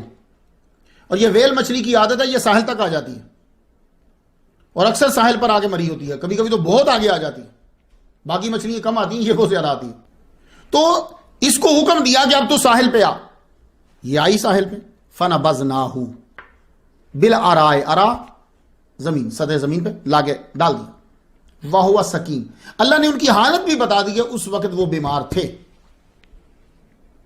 واہ، یہ ہے کہ قرآن آسمانی کتاب ہے اور قرآن اللہ کی کتاب ہے، قرآن سچی کتاب ہے۔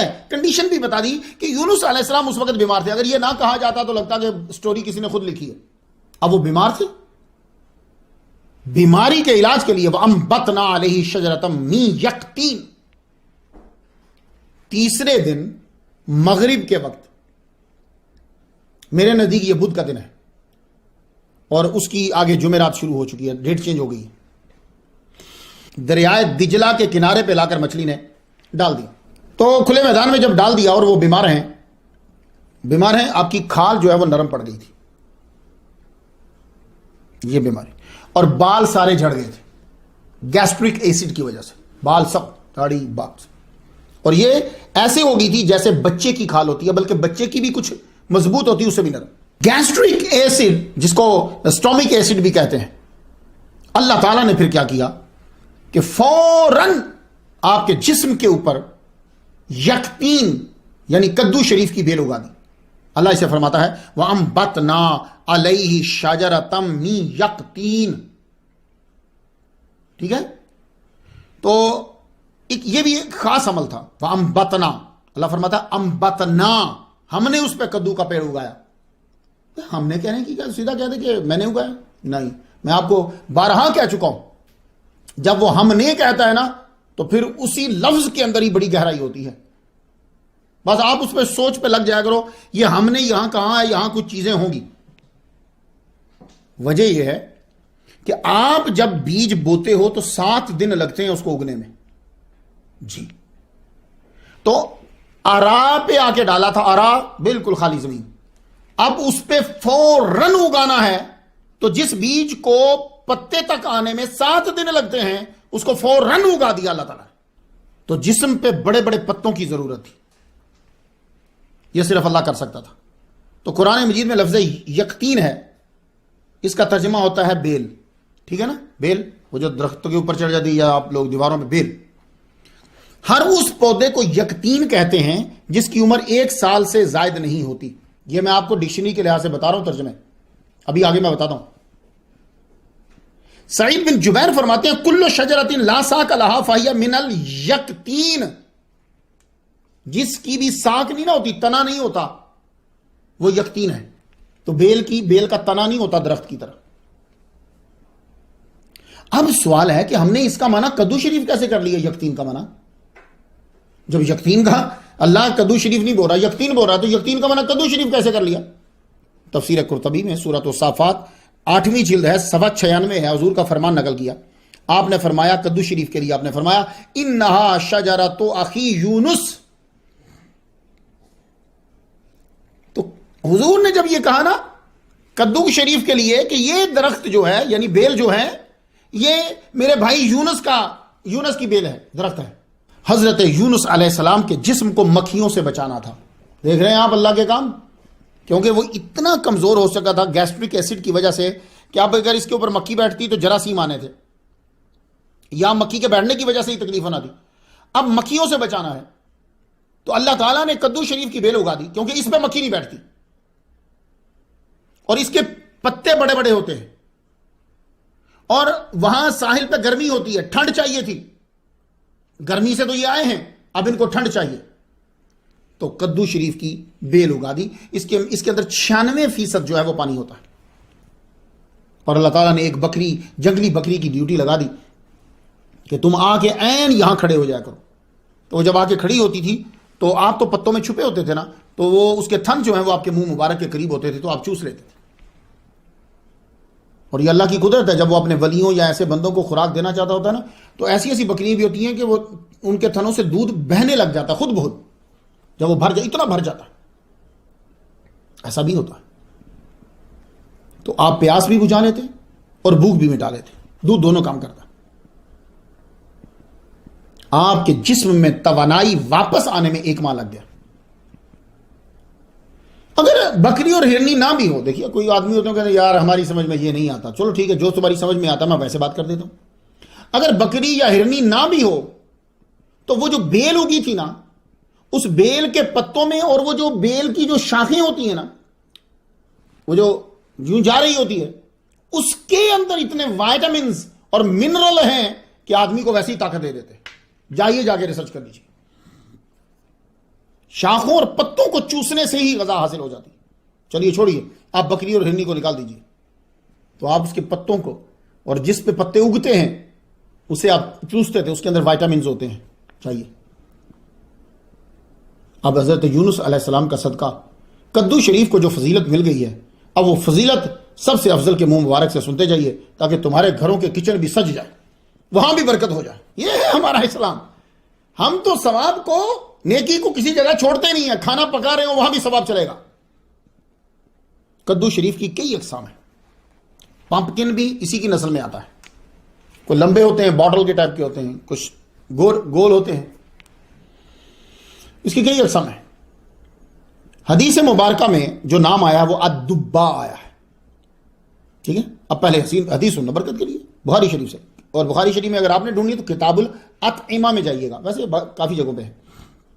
عن انس بن مالک رضی اللہ تعالیٰ عنہ قال ان خیاطا دعا رسول اللہ صلی اللہ علیہ وسلم لطعام قال انس فذهبت مع رسول اللہ الى ذلك الطعام. حضرت انس کہتے ہیں کہ حضور صلی اللہ علیہ وآلہ وسلم کو ایک صحابی نے کہ جو کپڑے سیا کرتے تھے انہوں نے بلایا، دعوت دی، میں بھی ساتھ چلا گیا. فقرب الى رسول اللہ خبزا ومرقا فيه دباء وقديد. حضور صلی اللہ علیہ وآلہ وسلم کے قریب جو ہے وہ جو کی روٹیاں کی گئیں اور شوربہ کیا گیا. وہ شوربہ جو ہے وہ دباء وقديد، دبا وہ کدو شریف کے کاشوں سے، ٹکڑوں سے، اور جو گوشت ہے اس سے بنا ہوا تھا. فرأيت النبي صلی اللہ علیہ وآلہ وسلم يتبع الدباء من حوالي القصعات. میں حضور کو دیکھ رہا ہوں کہ حضور صلی اللہ علیہ وآلہ وسلم جو ہیں وہ کدو شریف کے قتلے جو ہیں انہیں تلاش کر رہے ہیں. قال فلم ازل احب الدباء بعد يومئذ. اس دن کے بعد پھر میں نے کدو شریف سے محبت شروع کر دی.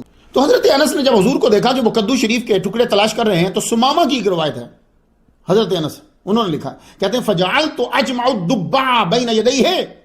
میں پھر کیا کرنے لگا کہ میں وہ کدو شریف کے وہ جو ٹکڑے تھے وہ میں تلاش کر کے حضور کے سامنے رکھنے لگا.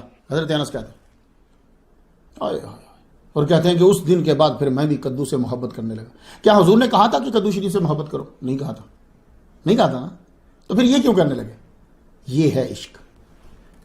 تو جتنے بھی علماء ہیں، خطباء ہیں، خاص طور پر امام، میں عوام کو نہیں کہہ رہا، عوام کا ایک اپنا فضل ہے، لیکن علماء تو پڑھ کر آئے ہیں نا، وہ تو اب عشق مصطفیٰ سکھائیں گے نا.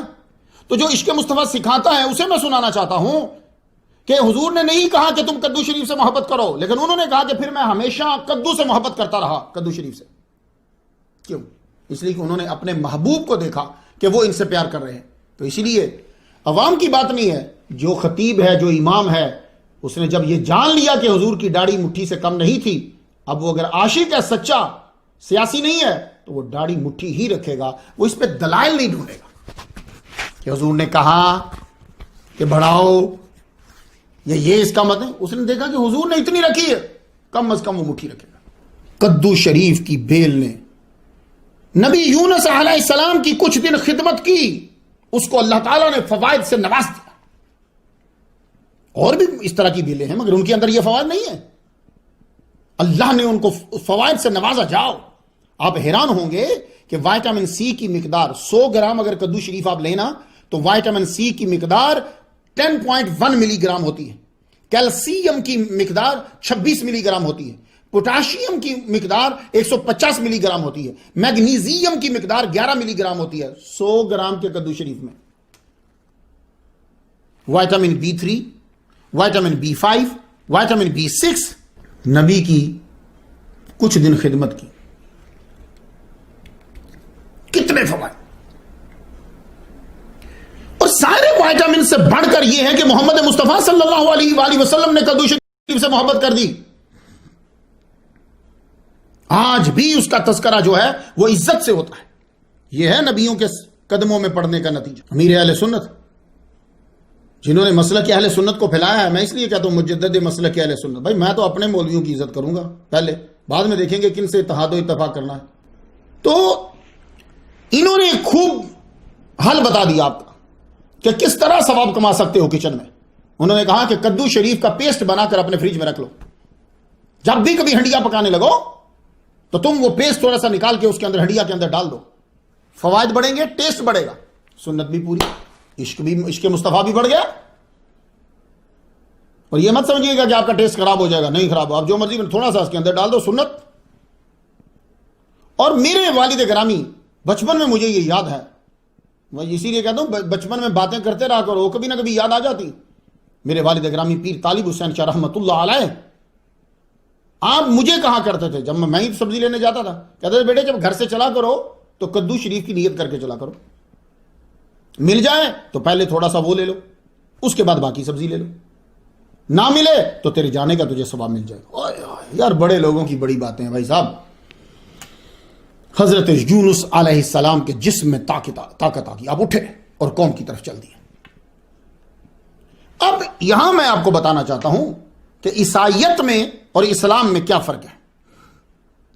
اس واقعے کے لحاظ سے بات کرنا چاہتا ہوں, مجموعی طور پہ نہیں. عیسائیت اگر آپ بائبل سے یونا پیمفلٹ پڑھیں, چھوٹا ہی ٹاپک ہے, بہت زیادہ بڑا نہیں, یونا پڑھیں آپ تو معلوم ہوگا کہ اللہ نے کہا get up go to Nineveh the great city. یہ پہلی بار حکم دیا. دوسرا نشان پڑھیں اسی چیپٹر کا, یہ باب 3. اینڈ یونا proceeded to get up and run away to Tarshish. یونا یعنی یونس علیہ السلام اٹھے اور ترشیش کی طرف بھاگ گئے. یعنی اللہ کہہ رہا ہے کہ جاؤ نینوا میں جاؤ, اور وہ بھاگ گئے ترشیش, یہ بیت المقدس کی طرف بنتا. مچھلی کے پیٹ سے نکلنے کے بعد گئے ہیں اپنی قوم کے پاس, یہ عیسائیت کے مطابق. تو باب 3 کا نشان نمبر پہلا پڑھیے. Then the word of Yahuwah occurred to Jonah the second time saying, get up, go Nineveh. دیکھیں ان سے یہ پتا چلتا ہے کہ پہلی مرتبہ جب یونس علیہ السلام سے یہ کہا تو وہ نہیں گئے. مچھلی کے پیٹ سے نکلے تو کہا کہ چل نینوا جاؤ, تمہیں رسول بنا گئے, تو یہ پھر چلے گئے.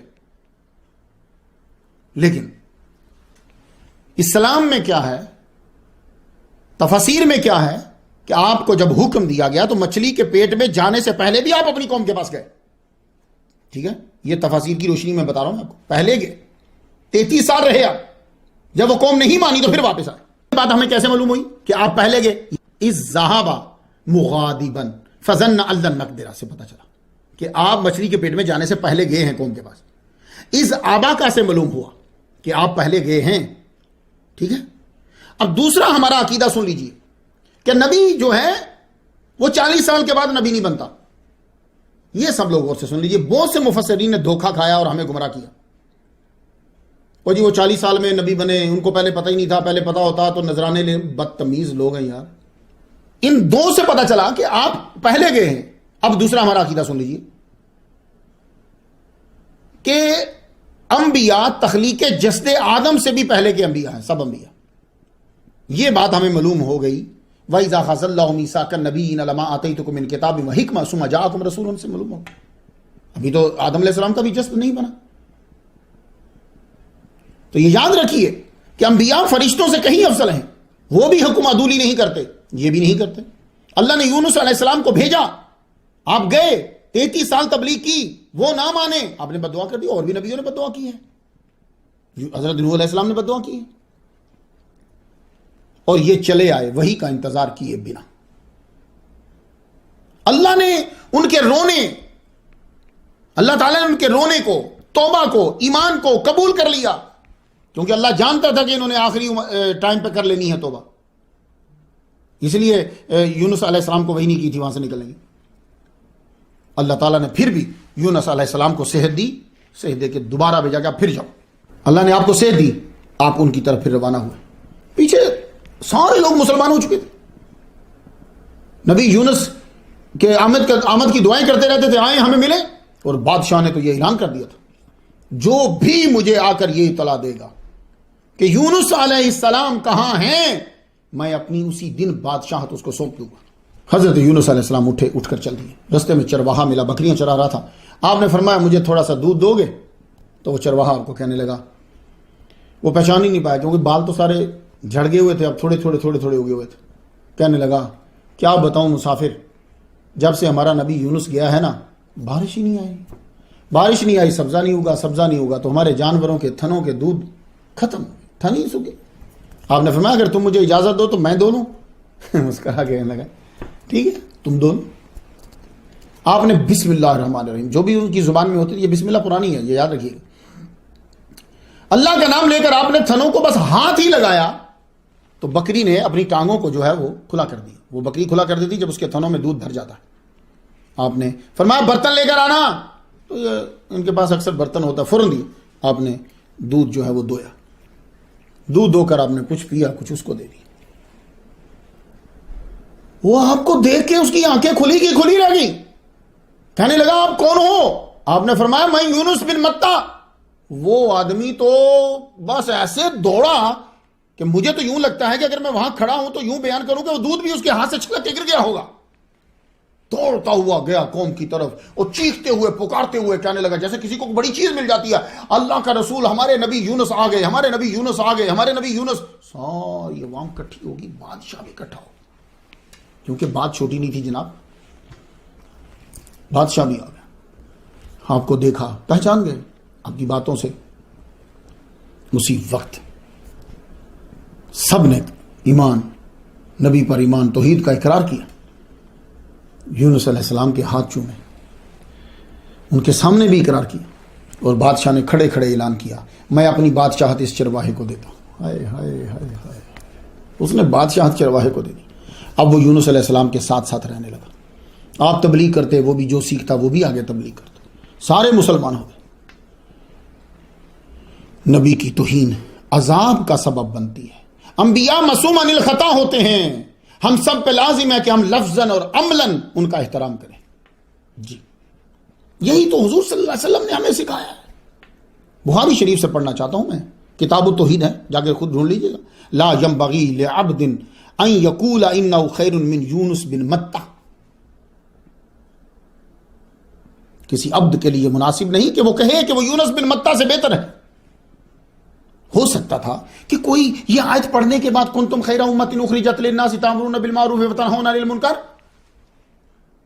کہ تم خیر امت ہو, تو یہ آیت پڑھنے کے بعد کہا دیتا بھائی میں خیر ہوں, میں بہتر ہوں یونس علیہ السلام سے, میں تبلیغ کر رہا ہوں, نعوذ باللہ میں مار کھا رہا ہوں, میں تکلیف. ایسے لفظ بولتے شیطان پر. لوگوں نے اپنے آپ کو حضور سے زیادہ عبادت والا قرار دے دیا. تو حضور نے یہ سمجھا دیا کہ خود کو نبی سے افضل نہیں سوچنا. کچھ مفسرین نے اس حدیث کا مطلب یہ لیا کہ حضور کہہ رہے ہیں کہ لا تفضلونی علی یونس بن متا, مجھے فضیلت نہ دو. تو ان الفاظ سے کوئی حدیث نہیں ہے, یہ یاد رکھیے گا. اور جو حدیث ہے اس سے یہ بھی مفہوم اخذ ہوتا ہے کہ حضور امتیوں کو روک رہے ہیں. جی میں نے بار بار اسے پڑھا. اس کا ایک یہ بھی مفہوم بنتا ہے, اگر آپ وہ مفہوم بنا رہے ہیں نا کہ حضور کہہ رہے ہیں کہ مجھے فضیلت نہ دو, تو ایک یہ بھی بنتا ہے کہ امتیوں کو کہہ رہے ہیں, بندوں کو کہہ رہے ہیں کہ کسی بندے کو یہ لائق نہیں ہے کہ وہ خود کو کہے کہ وہ افضل ہے. اپنی بات نہیں کر رہے, یعنی تم میں سے کوئی خود کو یونس علیہ السلام سے بہتر نہ کہے. لیکن کچھ نہیں یہ مفہوم بتلایا کہ حضور منع فرما رہے ہیں کہ ان کو یونس علیہ السلام سے مقابلہ کر کے بہتر ثابت نہ کرو. یہ بھی اچھی تشریح ہے. حضور صلی اللہ علیہ وسلم کی فضیلت کو بیان کرو مگر مقابلہ کر کے بیان نہ کرو کہ یہ نبی یہ ہے ہمارے حضور یہ ایسے بیان نہ کرو کہ یعنی اس طرح دو نبیوں کو بیان نہ کرو کہ دوسرے نبی کا مقام گرتا ہو. یہ مطلب ہے. تو مفہوم کیا ہے؟ یعنی حضور یہی تو ہمیں سکھا رہے ہیں کہ بے ادبی کسی پہلو سے نہیں ہونی چاہیے کسی نبی کی. اور اگر آپ یہ ترجمہ کریں کہ مطلقاً حضور کی فضیلت نہیں ہے انبیاء سے، تو یہ تو قرآن کے بھی خلاف ہے، حدیث کے بھی خلاف ہے. حضور کا سب انبیاء سے افضل ہونا تو یہ تو کئی طرح سے نصوص سے ثابت ہے. خود حضور نے فرمایا انا سید ولد آدم، میں آدم کے سارے بچوں کا سردار، تو نبی آدم کے بچے ہی تو ہیں ایک لحاظ سے. خود فرمایا کہ حمد کا جھنڈا میرے ہاتھ میں ہوگا، اور فرمایا کہ آدم و من سوا میرے جھنڈے تلے ہوں گے. خود فرمایا سب سے پہلے حشر میں سجدہ میں ہی کروں گا. خود فرمایا حشر میں مقام شفاعت میرے ہاتھ میں ہوگا. افضل تو حضور ہیں. تلک الرسل فضلنا بعضهم، وہ فضیلت تو قرآن سے بھی ثابت ہے. تو سختی سے اصل میں یہ ادب سکھایا ہے. کوئی ان کے جانے کو سن کر کسی دوسرے نبی سے مقابلہ کر کے بے ادبی نہ کر بیٹھے. سیدھا آسان فرما دیا. کوئی یہ نہ کہ میں یونس بن متہ سے خیر ہوں، بہتر ہوں. یہ پاکوں کی بارگاہ بڑی اعلیٰ بارگاہ ہوتی ہے. یہاں سر کے بل چلو تو بھی خیال رکھو کہ بے ادبی نہ ہو جائے. واہ. آیات قرآنیہ کی تشریح کرتے ہوئے بعض الفاظ کو اپنے دور اور حال میں پڑھتے ہوئے جو مفسرین نے تشریح تسامو کیے ہیں، توبہ کرنی چاہیے ان سے. ایک کتاب میں آپ کو بتاتا ہوں، آپ کے گھر میں ہوگی تو اچھی بات ہے. یہ عربی میں ہے، الفصل فی الملل والاہواء والنحل. اس کے اندر انہوں نے جو بھی آپ توہین کرتے ہیں یا ہو جاتی ہیں ان کو علیحدہ بیان کر کے اس کا جواب دیا. بہت خوبصورت کتاب ہے. اس کے اندر میں پڑھ رہا تھا تو انہوں نے ان مفسرین کو آگاہ کیا جنہوں نے فظنّ ان لن نقدر پڑھنے کے بعد نبی کی گستاخی کی ہے لفظ. وہ کہتے ہیں کیسے ہو سکتا ہے کہ نبی یونس یہ گمان کرے کہ اللہ تعالیٰ مجھ پہ قدرت نہیں رکھتا، جبکہ نبی آتا ہی یہ بتلانے کے لیے، اس کا پہلا سبق یہ ہوتا ہے ان اللہ علی کل شیء قدیر، اللہ تعالیٰ ہر چاہت پر قادر ہے. تو وہ نبی کیسے کہے گا فظنّ ان لن نقدر؟ تو انہوں نے الکلام علی یونس جو ہے یہ باب باندھ کے بڑی اچھی گفتگو کی انہوں نے. تو وہ کہتے ہیں کہ لن نقدر کا معنی ہے وہ تنگی نہ کرے گا، کیونکہ قدر کا معنی تنگی بھی آتا ہے. تو یہ ہے کہ پاکوں کی بارگاہ میں لفظاً عملاً اس میں آپ کو بڑا محتاط رہنا پڑتا ہے کہ کوئی ایسا لفظ نہ بولا جائے. مجھ سے ایک مرتبہ میں تقریر کر رہا تھا تو پوچھا کہ ہم انبیاء پہ بنی ہوئی موویز دیکھ سکتے ہیں؟ میں نے کہا انبیاء والی نہیں، جو انبیاء کی بنی ہے وہ نہیں دیکھ سکتے. کیوں؟ اس لیے کہ تم ایک ایکٹر کو اشارہ کرو گے کہ یہ یوسف ہے. تم ایک بندے ایکٹر کو اشارہ، اور وہ بھی میجورٹی وہ ہوتی ہے جو فاسق و فاجر ہے. تو اس میں کفر بھی ہے اور بید بھی ہے. ہمیں کوشش کرنا ہے کہ جب ہم واقعہ بیان کریں یا تشریح و تفسیر کریں تو گستاخی نہ ہو، بہت بچے. حضرت یونس علیہ السلام کا وصال. کل نفس ذائقۃ الموت، ہر ایک نے ذائقہ تو چکھنا ہے جناب. آپ دنیا سے رخصت ہوئے. ایک روایت یہ ہے کہ آپ کا مزار جو ہے وہ، میں نے آپ کو بتایا جب میں گیا تھا اسرائیل میں تو وہاں ایک مسجد یونس ہے. یہ حلحول سٹی میں ہے جو پیلسٹائن کا علاقہ ہے. مسجد کے اندر قبر انور ہے، ویسٹ بینک کی چوٹی پہ ہے. اس جگہ شاندار مینار والی مسجد جو ہے وہ 1226 عیسوی میں ایوبی دور میں بنی تھی. یاقوت الحموی نے اپنے دور میں وہاں وزٹ کیا تھا، زیارت کے لیے گئے تھے، اور انہوں نے اپنی کتاب کے اندر یونس علیہ السلام کے مزار کا تذکرہ جو ہے وہ کیا ہے. یہ حوالہ میں دے رہا ہوں، پیلسٹائن انڈر دا مسلمز. اور ایک مزار جو مشہور ہوا آپ کا وہ موصل میں. بعض نے کہا کہ آپ کا مزار وہیں تھا، نینوا کے اندر ہی تھا، لیکن کسی کو معلوم نہیں. لیکن جو مشہور ہوا ابن بطوطہ نے اپنی کتاب میں اس کا تذکرہ کیا. اس کی کتاب کا نام ہے، یہ بھی آپ کی لائبریری میں ہونی چاہیے، اس کی کتاب کا نام ہے تحفۃ النظار فی غرائب الامصار و عجائب الاسفار.